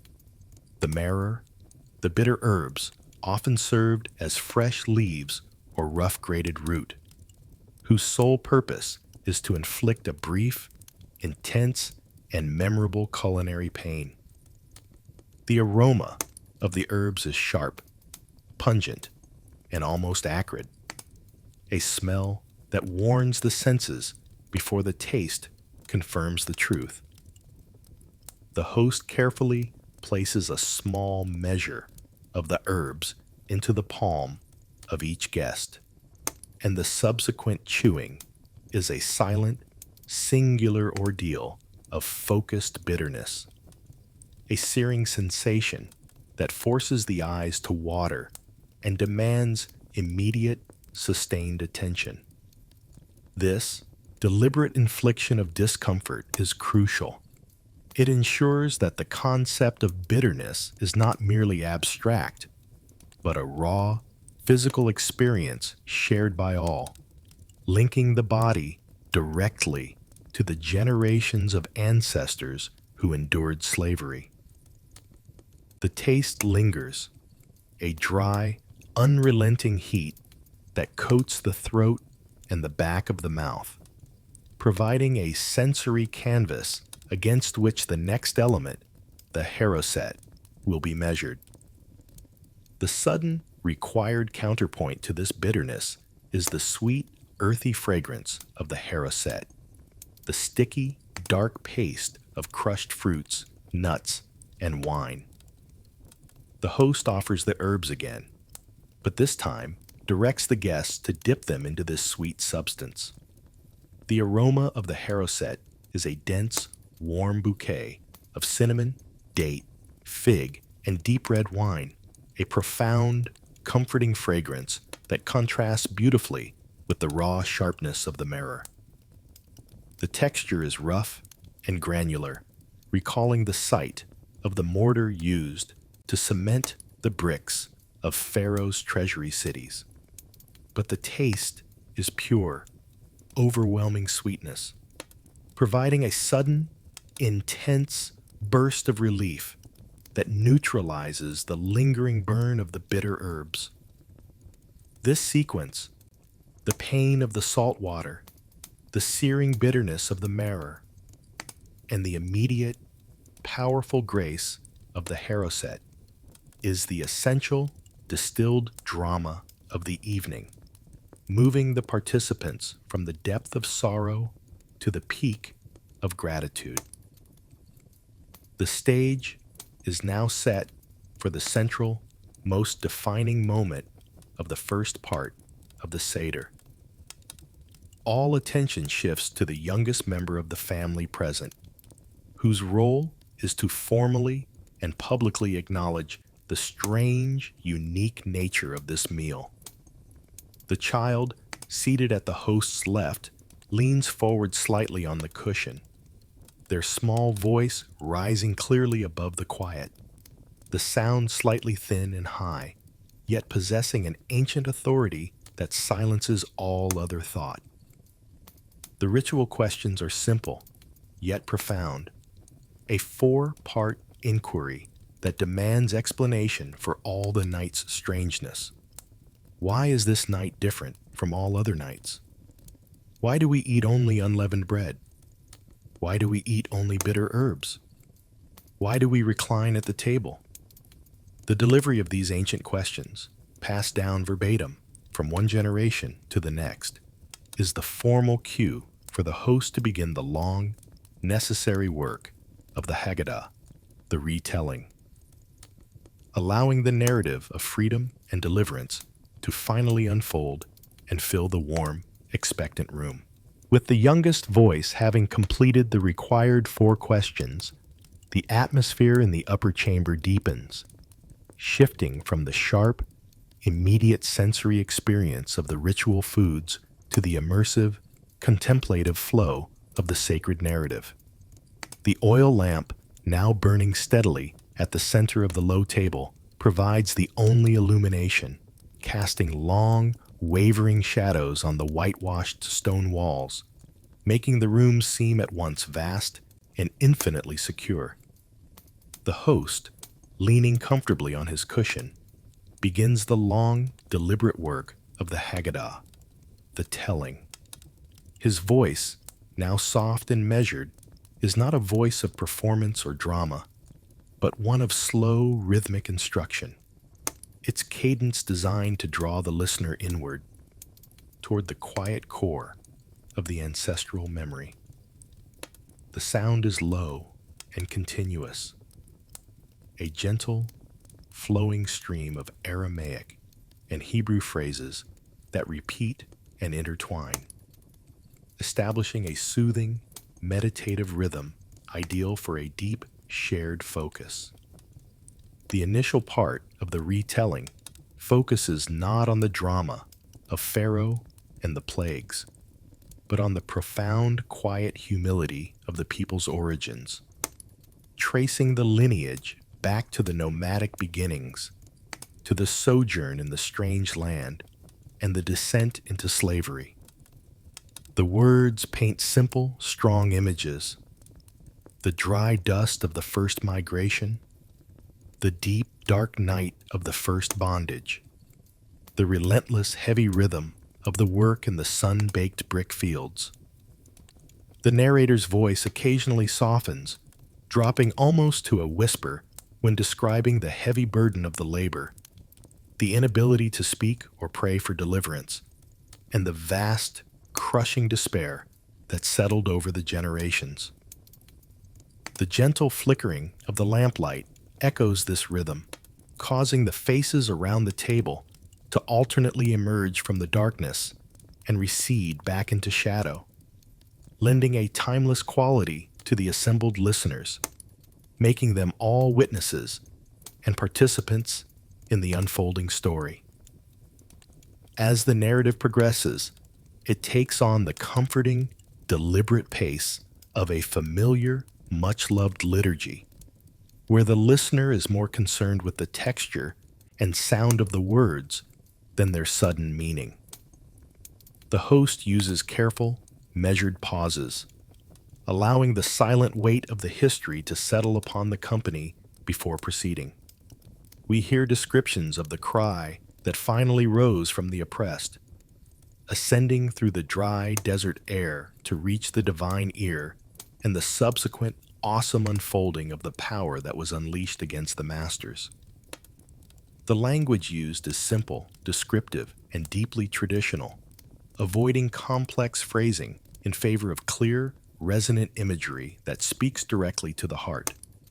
The focus is less on military triumph and more on the series of spectacular, impossible deliverances. The staff becoming a serpent, the water turning to blood, the sudden, terrible darkness that extinguished the light of Egypt. A moment of quiet tension arises when the host reaches the central, defining moment of the narrative, the 10 plagues. With each mention of a plague, the frogs, the lice, the sickness, the hail, the host slowly lifts his cup of wine and with deliberate, careful precision dips a finger into the liquid, allowing a single, heavy drop of wine, symbolizing blood and sorrow, to fall onto the wood of the low cedar table. The sound of the drop landing is a small, quiet, concentrated tap that resonates in the silence, a physical act of marking the loss of life, a reminder that the joy of freedom is always tempered by the memory of the immense cost paid by the oppressors and the victims alike. The aroma of the wine, momentarily released by the action, hangs in the air, a profound scent of celebration mixed with the solemnity of the drop of loss. This repeated, rhythmic dipping and dropping creates a hypnotic, meditative sequence, unifying the participants through the shared acknowledgement of pain and the necessary limitation of their joy. After the 10th drop has been counted, the recitation takes on a lighter, more celebratory tone, recounting the hasty, desperate flight in the dark, the bread left unleavened for lack of time, and the awesome, impossible crossing of the sea that parted its waters for the desperate people. The conclusion of the central story, the arrival on the far shore, the moment of absolute, irreversible freedom, is reached with a quiet intensity, marking the necessary end of the historical account. The lamp still burns, the shadows still flicker, and the low, steady voice of the host finally falls silent, leaving the room to be filled only by the profound, shared stillness of the memory fully recounted. The stage is now set for the next ritual, the singing of the first section of the hymns of praise, a necessary expression of gratitude before the feast can truly proceed. The profound silence that follows the conclusion of the Haggadah is not an emptiness, but a deep, shared stillness, a state of collective saturation with the narrative of deliverance, The atmosphere in the upper chamber remains intensely warm and close, permeated by the mingled scents of the wine, the dried fruits, and the faint, smoky aroma of the olive oil lamp. This silence is the necessary emotional bridge between the solemn recounting of slavery and the joyous act of celebration that is about to begin. The host uses this moment to signal the shift, reaching again for the earthenware flagon, and with the same deliberate care as before, he pours the second measure of wine into the already waiting cups. The sound of the second pouring is subtly different from the first. It carries an air of anticipation, a heavier, more resonant gurgle that seems to speak of fulfilled promise. This cup is the official marker of the end of the telling and the commencement of the physical, celebratory heart of the meal. Before the cup is raised, the host introduces the transition into pure, melodic praise, the singing of the first section of the Hallel, the great biblical hymns that celebrate God's power and the deliverance from the narrow place. The first voice to rise is that of the host, a low, steady baritone that establishes the first simple phrases of Psalm 113. Slowly, one by one, the other voices join in. The deeper tones of the men, the clearer, higher pitches of the women, and the slightly uncertain, yet enthusiastic sound of the children. The words are ancient, their rhythm simple, repetitive, and deeply communal, flowing over the listeners like a warm, familiar current. Hallelujah, hallelujah, hallelujah. Praise him, you servants of the Lord. Praise the name of the Lord. The singing is not technically perfect or elaborate, but utterly heartfelt. The rhythm simple and deeply hypnotic, creating a physical vibration in the very air of the room. The music, unhurried and entirely acoustic, relies on the repetition of the key phrases. The call to praise, the affirmation of God's majesty, to build its emotional and spiritual power. As the hymn progresses, the energy in the room perceptibly lifts, the lingering seriousness of the slavery narrative being gently dissolved by the rising, flowing tide of communal song. The shadows on the walls dance in rhythm with the sound, and the low, flickering light seems to brighten with the collective joy expressed in the melody. The song flows naturally into the text of Psalm 114, the poetic centerpiece of the first Hallel, which focuses directly on the physical, miraculous power of the Exodus. When Israel went forth from Egypt, the house of Jacob, from a people of strange language, the voices become stronger, clearer, as they recite the poetic imagery of the natural world reacting to the presence of the divine power. The sea fleeing in terror, the river turning back on its course, the mountains skipping like rams, and the hills leaping like young sheep. The rhythm of the singing emphasizes the dramatic action, making the imagery intensely vivid and immediate to the listeners reclined around the table. The sheer physical sound of the communal voices, unified in purpose and memory, completely fills the chamber, transforming the space into a vessel of shared devotion and profound gratitude. When the final phrase of the hymn is sung, the voices fall silent together, leaving only the slow, rhythmic sound of shared breathing and the steady burn of the lamp.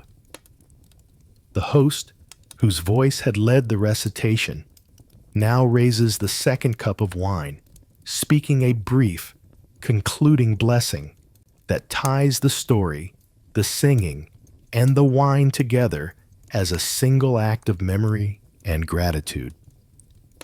The cool, heavy earthenware cup is brought to the lips, and the second measure of wine is consumed, a deeper, more concentrated taste of celebration than the first, marking the completion of the intellectual and spiritual preparation.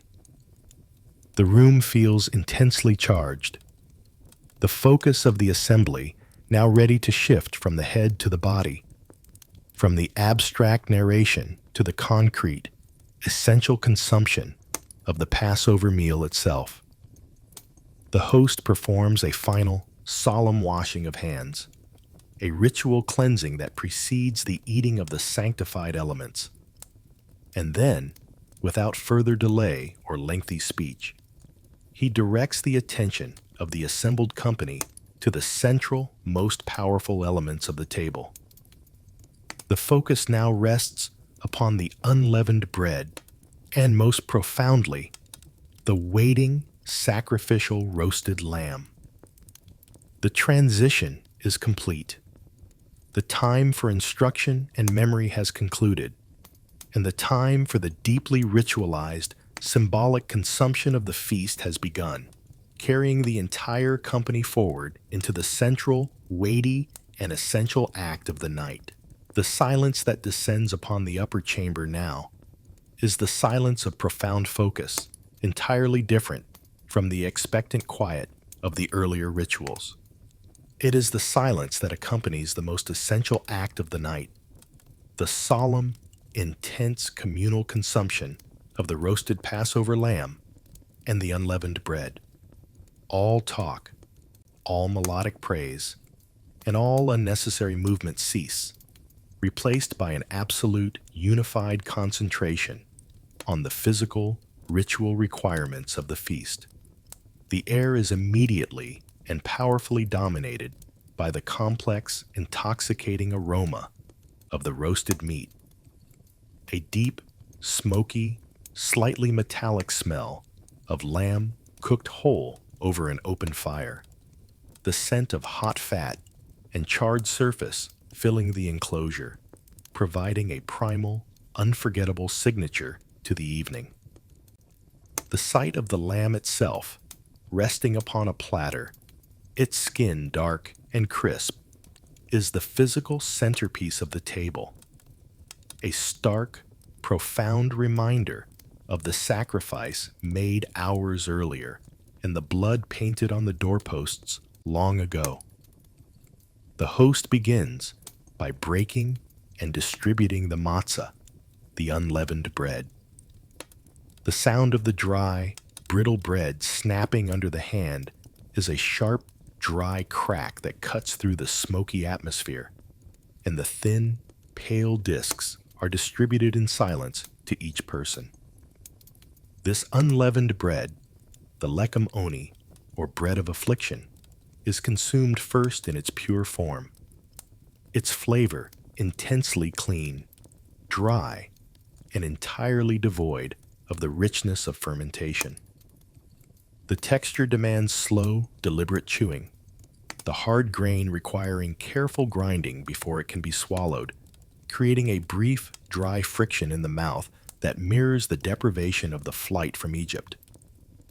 Then, the host combines the elements, creating the korech sandwich, a combination of the dry matzah and a final, substantial portion of the bitter herbs, often dipped one last time into the sweet haroset paste.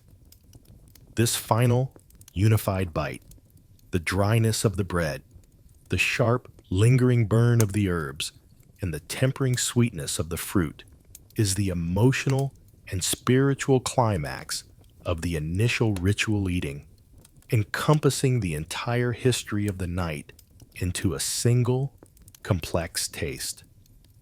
With this final ritualized consumption complete, the focus turns entirely to the main meal, the consumption of the Passover lamb. The host carefully carves and distributes the portions of the roasted meat, ensuring that every participant receives a piece, a quiet, deliberate distribution that emphasizes the communal nature of the sacrifice. The taste of the lamb is rich, deeply savory, and intensely satisfying after the light, symbolic flavors of the rituals. It is consumed slowly, not in haste or gluttony, but with a profound, almost silent reverence. The silence of the dining is a weighty, intentional act, allowing the mind to fully absorb the significance of the act, recognizing that this meal is not merely sustenance, but the fulfillment of a commandment, the sharing of the most sacred food of Nephis the entire year. The warmth of the meat and the satisfying richness of the fat provide a physical grounding, a complete reversal of the dryness and bitterness of the beginning of the Seder. Around the low tables, the assembled company eats with a steady, unhurried pace. The sound of the chewing and the occasional scrape of a finger against the plate being the only noises. The low lamplight enhances the sense of intimacy and the quiet weight of the moment, the flickering shadows emphasizing the gravity of the communion. The meal is not confined only to the symbolic lamb. Other non-ritual foods, small dishes of slow-simmered beans, light salads of greens dressed in olive oil, and simple wheat cakes, are served and consumed, but always with the quiet understanding that the lamb and the matzah are the necessary focus. The whole act of eating is transformed into a continuous, unifying prayer, a physical embodiment of the shared history and the acquired freedom.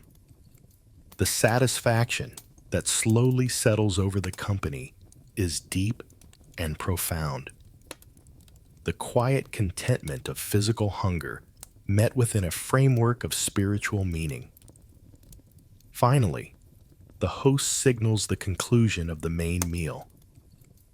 As the dishes are slowly and carefully cleared from the low tables, the physical act of eating gives way to a final, profound preparation.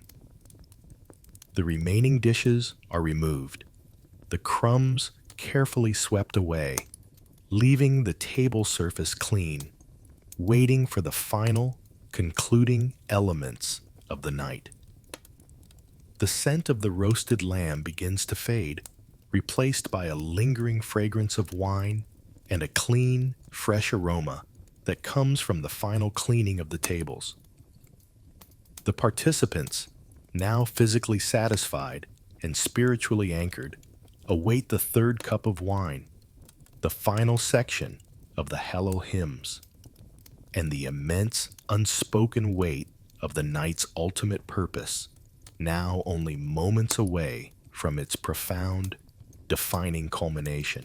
With the main consumption of the Passover lamb and the unleavened bread concluded, and the dishes quietly removed from the low cedar tables, a profound sense of physical and spiritual completion settles over the company. The air, though still warm and holding the faint, rich memory of the roasted meat, becomes cleaner, ready for the final, concluding liturgy. The period of active eating is over, and the focus must now return to the formal, spoken rituals that seal the meaning of the feast.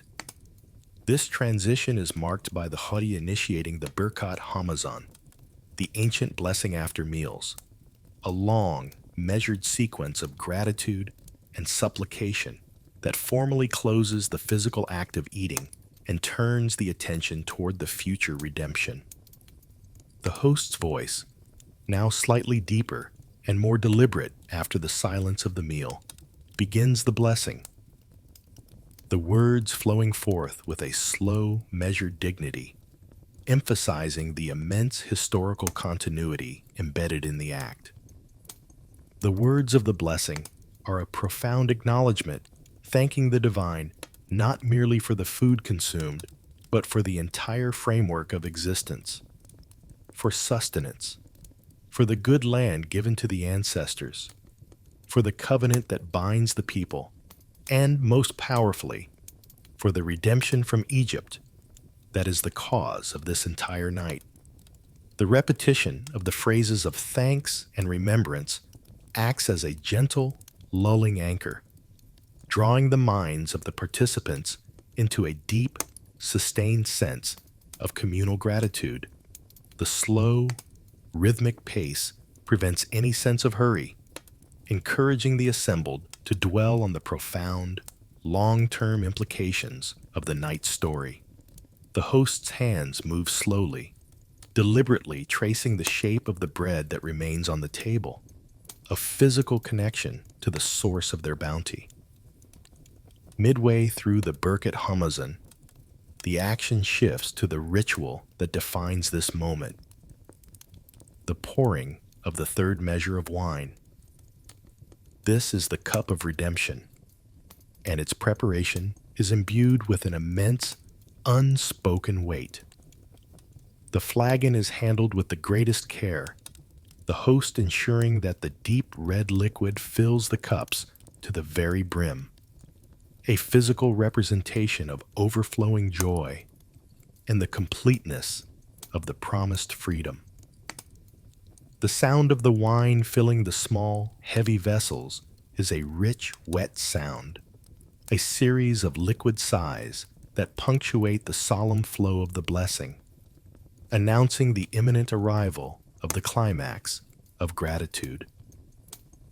The sight of the full, glistening cups, reflecting the warm light of the central lamp, creates a powerful visual focus for the entire room. As the blessing concludes, and the final words of thanks for the future of Jerusalem are spoken, the host lifts the cup of redemption high, the action slow and deliberate, a ceremonial gesture that draws the eyes of everyone present. The sound of the host's voice, speaking the short, culminating blessing over the wine, is clear and resonant, and the simple act of raising the cup transforms the small gathering into a single, unified body. The cup is then brought to the lips, and the third measure of wine is consumed, a deeper, richer taste than the two that preceded it, a final, complete acknowledgement of the physical, historical, and spiritual freedom granted to the people. The consumption of this cup marks the formal, irreversible conclusion of the meal itself. No food will be eaten after this point, only the final, necessary cup of wine that concludes the entire sequence.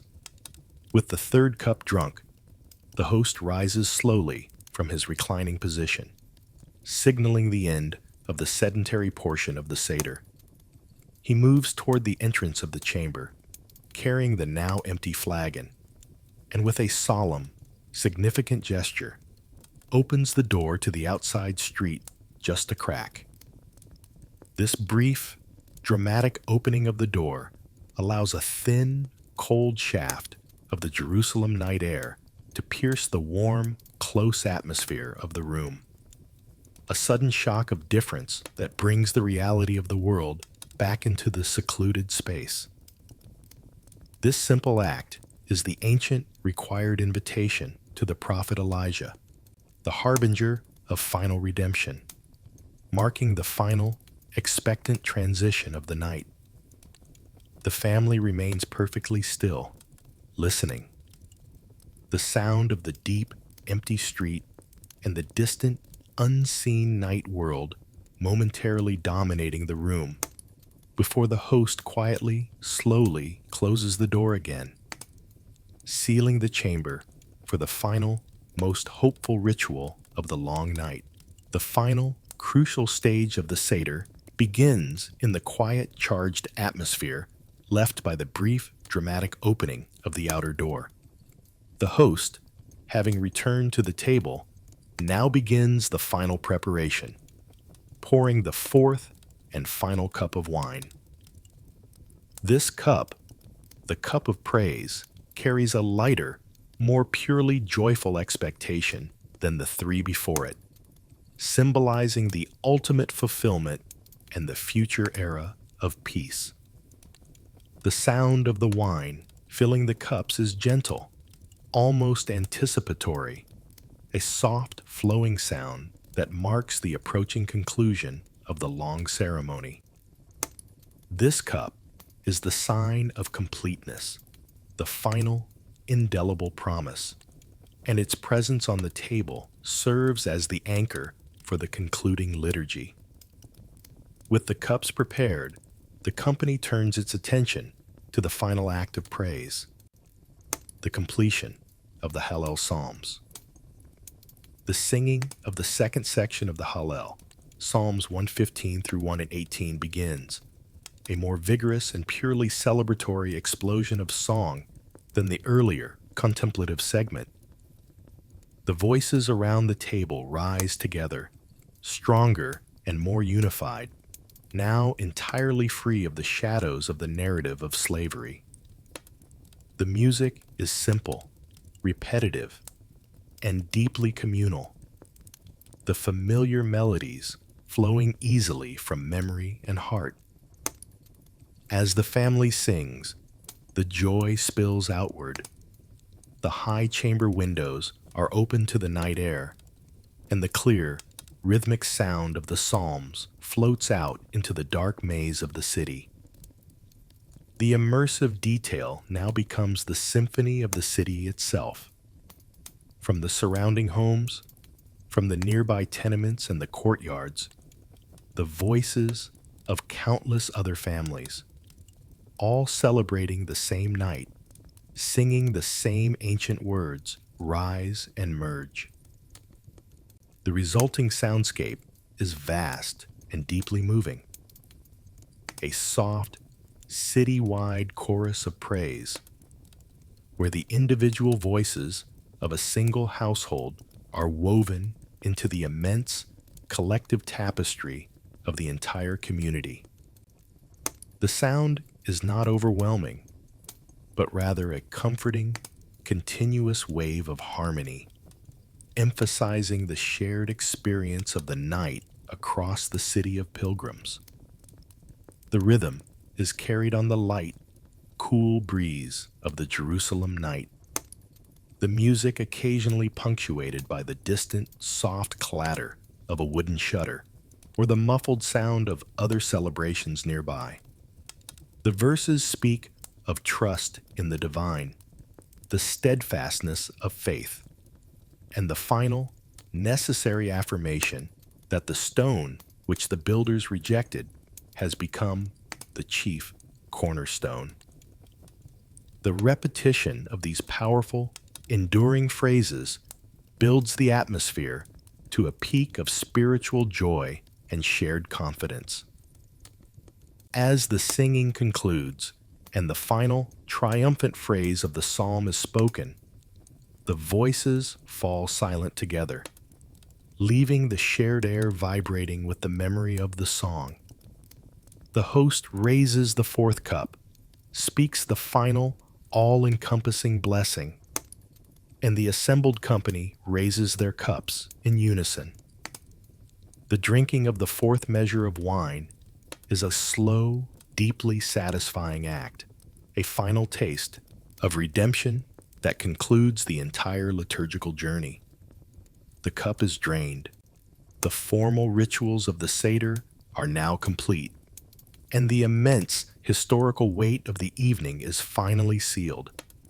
The host speaks the concluding prayer, the brief, powerful wish that next year in Jerusalem, a wish that, in this city filled with pilgrims, resonates with an almost overwhelming, immediate poignancy and an acknowledgement of the future hope. With the Seder formally concluded, the atmosphere shifts again from ritual intensity to gentle domestic settling. The family and guests slowly move from the low table, the weariness of the long night beginning to assert itself. The host extinguishes the oil lamp, plunging the chamber into near complete darkness. save for the weak moonlight filtering in and the residual glow spilling from the street below. Small beds are prepared, simple mats and linen coverings laid out in the corners of the chamber. The soundscape contracts once more, now consisting only of the rustle of cloth, the soft padding of bare feet on the stone floor, and the settling of the company for the short hours remaining until dawn. Outside, the chorus of the city still faintly hums, but within the chamber, the shared quiet of profound rest descends, a deep, well-earned tranquility after the long journey of memory and praise. As the city settles into its deep, post-Seder slumber, the atmosphere on the stone streets below the residential quarters takes on a different, more angular quality. The pervasive, celebratory warmth is replaced by the chill of the midnight air, thick with the smell of damp stone and the faint residual scent of olive smoke. The streetlights are extinguished, the doorways are sealed, and the maze of alleyways becomes a labyrinth of impenetrable shadow, broken only by the occasional high flicker of a single torch, held aloft by the men who now claim the night. This is the hour of the Roman patrols, the necessary, constant reminder of the fragile nature of the city's peace and the ultimate authority that governs its every hour. The first sound of their approach is subtle but unmistakable. A low, rhythmic grinding sound, the steady slip-slap of leather sandals against the rough cobblestones. A sound that carries far in the absolute stillness of the night. This is quickly followed by the distinct, repetitive clank, clank of metal, the rhythmic striking of the bronze studs on their breastplates, or the soft, percussive contact of a javelin head against its leather housing. The sounds are not aggressive, but constant, mechanical, and deeply unsettling, marking the predictable, relentless movement of power through the sleeping city. The Roman night patrol is small, perhaps only a contubernium of 8 men, led by a junior officer, moving slowly and deliberately, their purpose not to engage, but simply to exist, to project the constant, unwavering presence of the foreign power. The men move in disciplined silence, their forms mere blocks of shadow in the narrow confines of the street. The light is provided by a single, sputtering torch held high at the front of the formation. The orange-red flame hisses softly, casting erratic, dramatic shadows that leap and writhe across the stone facades, turning the smooth walls into fleeting, monstrous shapes. The smell of the torch, pine resin and burning oil, is pungent and sharp in the cool air, briefly overriding the damp earth scent of the shadows. As they proceed, their collective pace is a lulling, slow rhythm that promises endless repetition, emphasizing the inexorable nature of their authority. The only break in the sound comes when the leader pauses briefly at a junction, the rhythmic clanking of the armor ceasing abruptly, leaving a sudden, deafening void of silence before the order to proceed is given in a low, clipped Latin at one point, far off toward the city gates or the ramparts of the fortress. A voice suddenly cuts through the darkness.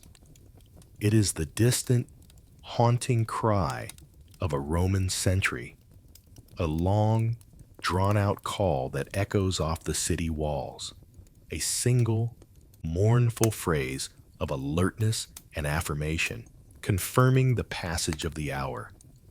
The sound is high and thin, carrying a profound sense of isolation and duty, and it momentarily freezes the passing patrol.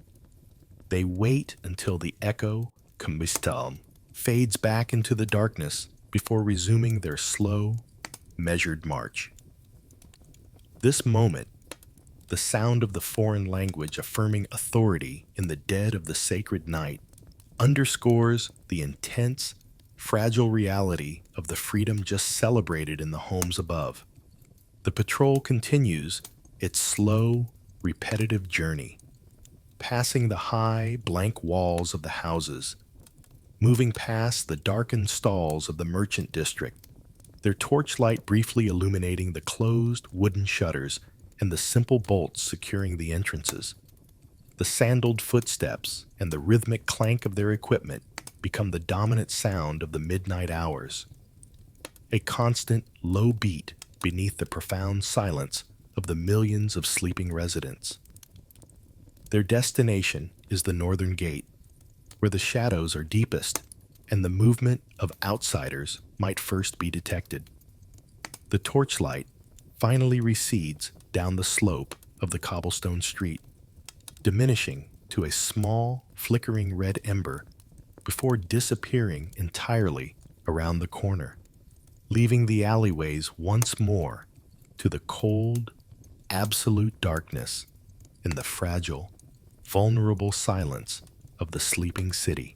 The deep, vulnerable silence left by the passing of the Roman patrol is maintained, but the scene shifts from the shadowed menace of the streets to the open, cool expanse of the residential rooftops high above. Due to the immense press of pilgrims filling the city for the holy days, every flat surface, every wide terrace and sturdy roof has been transformed into a temporary, communal sleeping platform. Lying close to the dark sky, the atmosphere here is entirely different from the close warmth of the chambers below. It is vast, open, and cool, swept by the gentle, steady breath of the night breeze that blows over the city from the desert hills beyond. The soundscape here is one of profound collective rest. The dominant sound is the soft, rhythmic breathing of hundreds of people, a continuous collective sigh that rises from the various rooftops and terraces, a low, constant murmur of air drawn in and expelled in the dark. It is punctuated only by the occasional rustle of a simple linen covering being adjusted against the cool air, or the low, indistinct murmur of a child shifting in their sleep next to a parent. The vast majority of the city sleeps under the great black expanse of the sky, where the stars blaze with an intensity rarely seen from the lower streets, their ancient, cold light lending a profound sense of scale and distance to the sleeping multitude below. Lying wrapped in the simple blankets, the people are utterly vulnerable, yet utterly unified by their proximity in the shared trust of the night.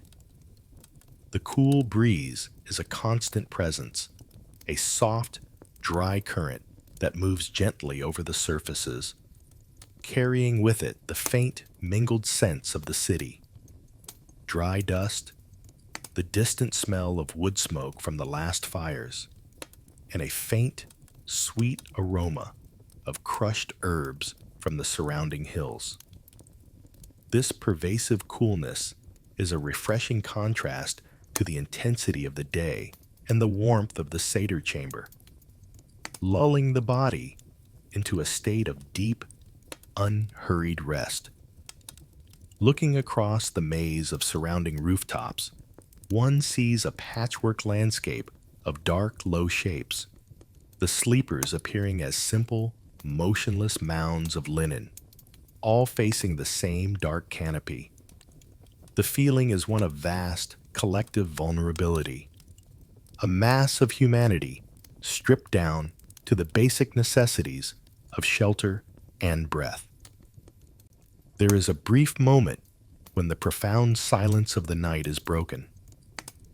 Far below, deep in the narrow streets, where the city's necessary service workers begin their duties before dawn, the sound of a donkey's bray rises suddenly, a sharp, ragged sound that echoes briefly off the close walls before being absorbed by the surrounding quiet. This is followed by the low, muffled clatter of a heavy basket being set down on the stone, and the low, indistinguishable voice of a man speaking to his beast. These sounds, faint and remote, mark the first tentative stirrings of the city's necessary daily life, still far removed from the general peace of the sleeping pilgrims. As the hours drift toward the edge of dawn, the air grows significantly colder, necessitating a tighter drawing of the simple coverings. The darkness, which had seemed absolute, now begins to thin at the eastern horizon, giving way to a pale, pearlescent gray that subtly changes the quality of the starlight. The deep, heavy silence persists, the sound of collective breathing, now the loudest constant. The city is held in a state of quiet, suspended trust, the shared exhaustion of the long night of remembrance giving way to a final, deep, communal peace. It is in this profound, cold quiet, under the steady gaze of the receding stars, that the vast, temporary population of the city awaits the arrival of the new day. The deep, communal silence of the pilgrim city does not last until the full arrival of the sun. Even as the last of the stars dim over the western ridges, the great, sustained life of Jerusalem begins to assert itself from below the quiet rooftops. These first stirrings are not the sounds of the celebrants waking, but the necessary, non-human noises of the workers whose unseen labor sustains the immense festival and its temporary population. They are the skeletal crew of the city, the bakers, water carriers, and refuse collectors, whose day begins when everyone else is still in their deepest sleep. The noise they make is soft, repetitive, and entirely focused on function, a gentle, mechanical counterpoint to the organic rhythm of hundreds of sleeping breaths. The earliest sound is a thin, dry squeak, a recurring friction that moves slowly down the cobbled slopes of the supply roads, the sound of an ungreased wooden cartwheel. It is the water carrier, bringing the first clean loads from the Gihon spring or the deep cisterns to the public taps and the large houses.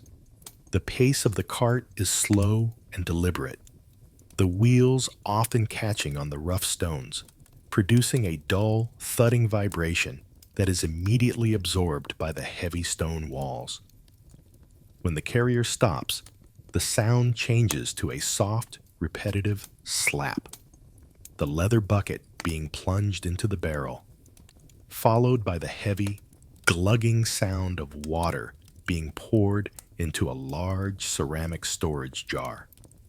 Each movement is efficient and quiet, honed by years of practice to avoid disturbing the sleeping residents. Yet their progress is a continuous, wet rhythm across the dark city map. Simultaneously, a new scent begins to permeate the cool air, a smell that is both ancient and universally comforting, the warm, yeast-rich aroma of fresh baking. From the low, heavily bolted doors of the public bakeries, where the thick stone ovens retain the heat from the previous night's fires, The first loaves of the day are emerging.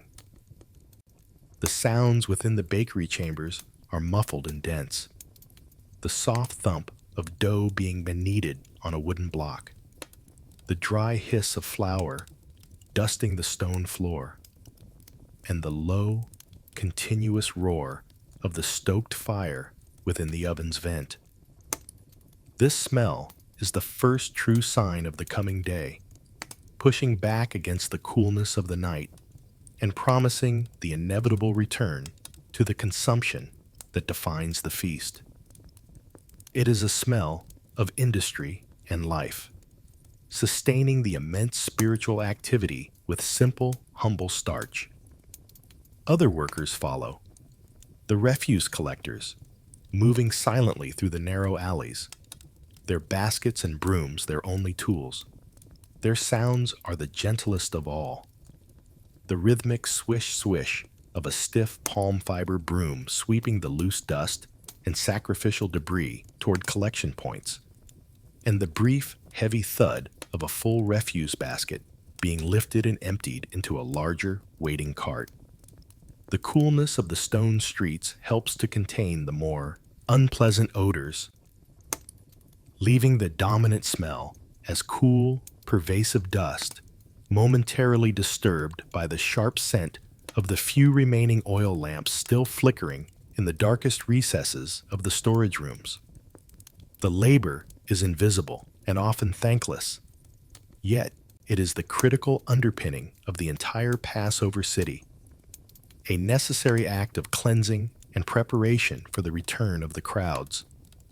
As the unseen workers finish their rounds and the first hints of pale rose and gold begin to stain the eastern sky over the Mount of Olives, the light finally begins its inexorable descent into the stone maze. The shadows, which had been absolute and impenetrable, slowly soften, acquiring definition and volume. The rough texture of the Herodian stone walls emerges from the flat darkness, and the distant, higher architecture of the Temple Mount, catching the first clean light, stands out in stark, brilliant contrast to the still dark valleys of the city below. The mechanical sounds of the workers begin to recede, yielding the soundscape to the natural, growing warmth of the coming sun. A continuous, rising tide of light that will soon awaken the city and bring the celebration roaring back to life. With the first clean streak of light touching the highest parapets of the city, the focus shifts sharply upward and inward toward the spiritual heart of Jerusalem, the vast, gleaming plateau of the Temple Mount. Here, the energy is not that of humble labor, but of meticulous, ancient, and highly formalized ritual. Long before the city's pilgrims stir from their sleep, the priests and Levites are already engaged in the most sacred duty of the day, the preparation and execution of the daily morning sacrifice, the Tamid. This rite is the continuous anchor of the entire religious calendar, unaffected by the special celebrations of Passover, and its sounds and smells now dominate the dawn. The first sound to pierce the relative silence is sharp, high, and clear, the piercing blast of the shofar. It is not a mournful call, but a command, a single, sustained, metallic sound that echoes across the mount and down into the valleys of the city, signaling the official, irreversible beginning of the day's service. This blast is immediately followed by the low, complex sound of water being drawn and poured, the Levites performing the ritual cleansing in preparation for their duties. The sounds in the inner courts are highly structured and precise. The soft padding of priests' bare feet on the smooth paving stones, the dry crackle of fresh, clean wood being meticulously arranged upon the great altar, and the rhythmic, low-pitched chanting of specific prayers and blessings required for the preparation of the incense and the sacrifice itself. The high priest and his attending priests move with a focused, almost hypnotic precision, their actions dictated by centuries of unbroken tradition. Every step, every gesture, from the drawing of the lots to determine the honors of the day, to the bringing forth of the unblemished lamb, is performed with an almost superhuman exactitude. The central, visceral sound is the growing, rhythmic crackle of the wood fire. The fire, which must be kept continuously burning, is now expertly stoked, and the heat begins to rise in shimmering waves, preparing the altar for the lamb. The smell, initially just wood smoke, quickly transforms. As the priests approach the inner sanctuary, the rich, complex aroma of frankincense is released, a dense, sweet, and intoxicating perfume that spirals upward, completely dominating the air and signaling the height of the morning devotion. The offering itself is conducted swiftly and with profound solemnity. The sound of the knife is a brief, almost silent slice, immediately followed by the gushing sound of blood being poured into the channels at the base of the altar. Then comes the sound of the Levites beginning their hymn of praise, their voices rich and tightly harmonized, rising in a continuous, complex flow of melodic Hebrew that fills the air. The music is stately and ancient, designed not for emotional display, but for the elevation of the rite itself. As the pieces of the lamb are placed upon the fire, the sound is a sudden, loud sizzle, quickly followed by the continuous rolling sound of the crackling blaze consuming the offering. The smoke, thick and white from the newly added incense and the fat of the sacrifice, rises in a straight, uninterrupted column into the now bright morning air, visible for miles around, an unmistakable sign that the central work of the temple has begun. This continuous, highly ritualized activity provides the spiritual momentum for the entire day. The meticulousness of the service, the precision of the placement, the strict adherence to the ancient word emphasizes the immense weight of the tradition being served. The priests are not merely men, but instruments of an ancient covenant, their focused attention ensuring the continuity of the people's relationship with the divine. The sound of the final, low chant of the morning prayer settles over the mount, and the Levites, with a final, communal flourish, cease their singing, leaving the altar to its continuous, consuming roar, ready for the flood of pilgrims who will soon arrive to offer their own voluntary sacrifices throughout the day, away from the concentrated, ritualistic action of the temple's inner courts. On the vast, open pavement adjacent to the massive retaining wall, the experience of the dawn is one of monumental scale and quiet contemplation. This western edge of the mount, built upon the immense stones placed there by Herod, offers a commanding view of the city as it wakes and faces the new day. The air here is clean and cool, carrying only the faint, drifting scent of frankincense and wood smoke from the high altar above. The soundscape is subdued, a mix of the temple's distant liturgical hum and the first low voices of the arriving pilgrims. The visual spectacle of the sunrise is overwhelming. As the sun clears the silhouette of the Mount of Olives, it does not merely rise, but explodes, flooding the eastern wall of the temple with an impossibly brilliant, warm gold. The light then spills swiftly down the slopes, bathing the entire city in a wave of warmth that drives back the cool shadows of the night. The huge, smooth-cut stones of the western wall, the Herodian foundation stones, each one massive and perfectly fitted, catch the light with a dense, enduring texture.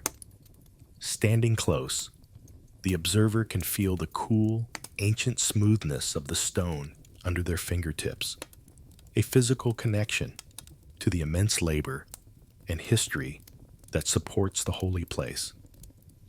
The wall is not just a structure, but a palpable boundary between the human world and the sacred space it protects. The feeling in this spot is one of powerful transition.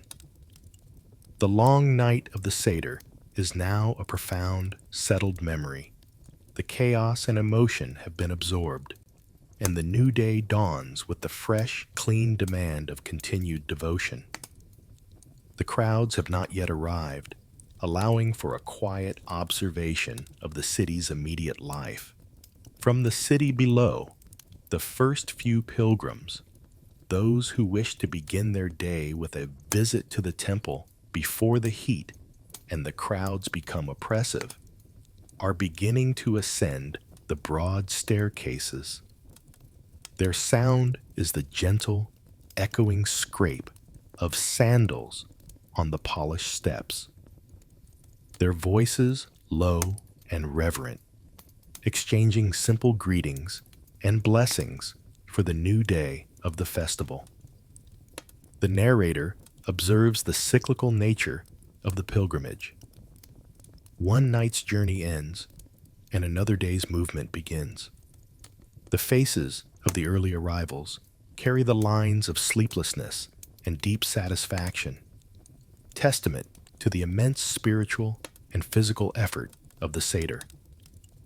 These new arrivals, still wrapped in their early morning cloaks, embody the endless stream of faith that has flowed to this place for centuries, ensuring the enduring presence of the city and its sacred function. The priests, occasionally visible high above the wall, moving in their white linen robes, appear small against the immense architecture.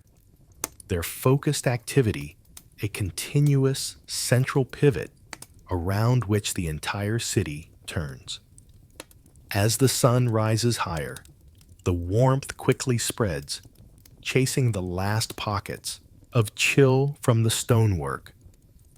The stone, initially cool to the touch, begins to absorb the light and radiate a gentle, dry heat, signaling the imminent return of the intense energy of the daytime feast.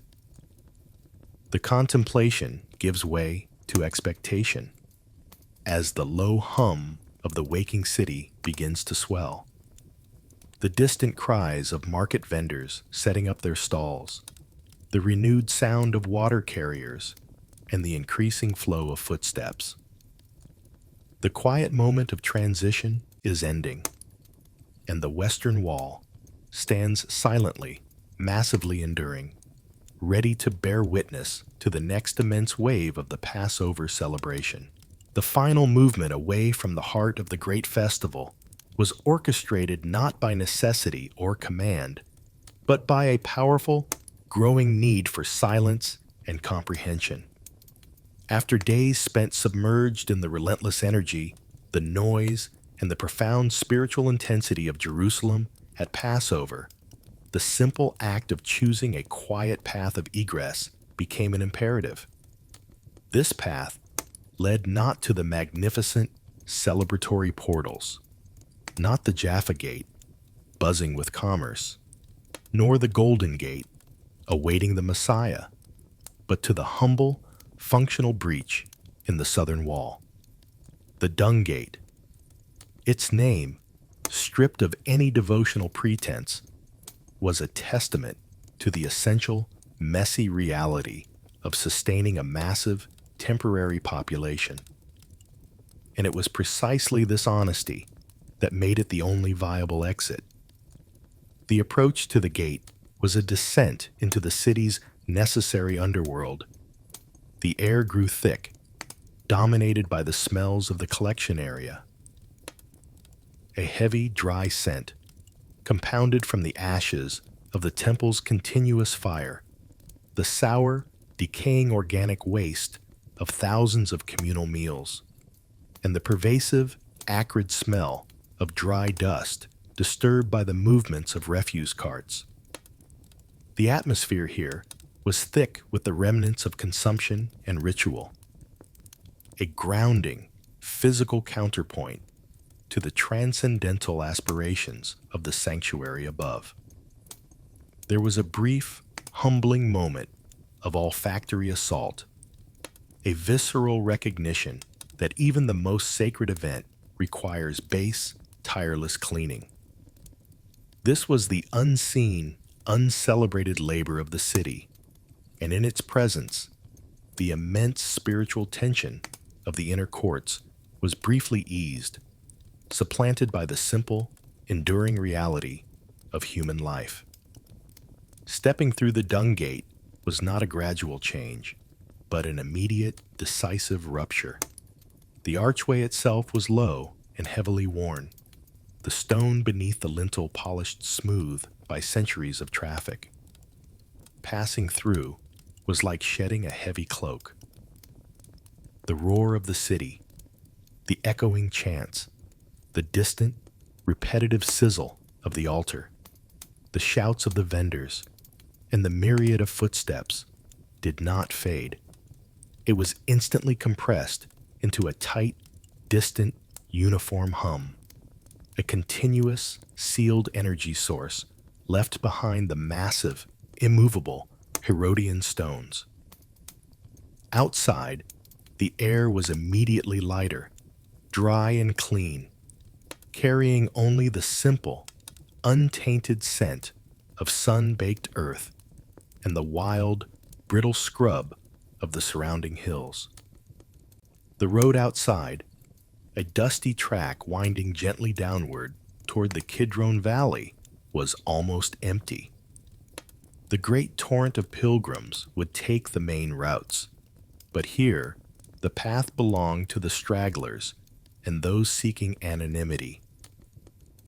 The light of the high morning sun, which inside the city had been trapped and fragmented by the narrow alleys, was now vast and overwhelming, bleaching the dry earth to a pale tan. It was here, in this sudden, profound quietude, that the immense, immersive experience of Passover began its transformation from event into memory. Every sensation was a contrast. The feet, accustomed to the smooth, hard polish of the city's paving stones, now sank slightly into the soft, yielding dust. The sound of departure was reduced to a singular, gentle rhythm. The dry, whispery sosh-sush of sand and small stones under the weight of the sandal. This sound became the soundtrack of reflection, a slow, insistent cadence that allowed the overwhelming flood of the preceding days to settle. The narrator walked, focusing on the simple, physical act of placing one foot in front of the other, allowing the mind to sift through the intense images, the blood on the altars, the wine stains on the table linen, the faces illuminated by firelight during the Seder, the soaring, communal sound of the Hallel hymns. A few hundred paces away, the southern wall of the city rose, immense and sheer, an abstract plain of meticulously fitted limestone. It looked less like a temporary container for a festival and more like an eternal geological feature. The weight of its history was palpable from this distance. silently containing the thousands of lives currently unfolding within its boundaries. Above the ramparts, high on the plateau of the Temple Mount, one single, continuous sign of the city's relentless sacred work was still visible: the column of white smoke from the altar of burnt offering. It rose straight and unwavering into the clear blue sky, a continuous, pale monument to the morning sacrifice and the unbroken covenant. The sight of that smoke offered the final, quiet reflection. The entire purpose of the frenzied activity, the slaughter, the feasting, the shouting, and the weeping, was to affirm something that was, in itself, eternal and unchanging. The stones remained, the sun shone, the ritual smoke rose. The individual human journey through the feast was fleeting, but the great, enduring reality of the city and its temple was constant. The final steps taken on the road emphasized the gentle conclusion of the historical journey. The immediate, deafening intensity of the celebration had been exchanged for this expansive stillness. There was no need for a dramatic climax, only the slow, deliberate fading out. The immense memory settling deep into the consciousness, sealed by the quiet finality of the physical space. The stones of the gate disappeared around a bend in the road, the hum of the city becoming a soft, almost imagined vibration. The only sound left was the soft sush-sush of sand underfoot, carrying the traveler toward the ordinary world, leaving the memory of the sacred city to stand, silent and enduring, behind.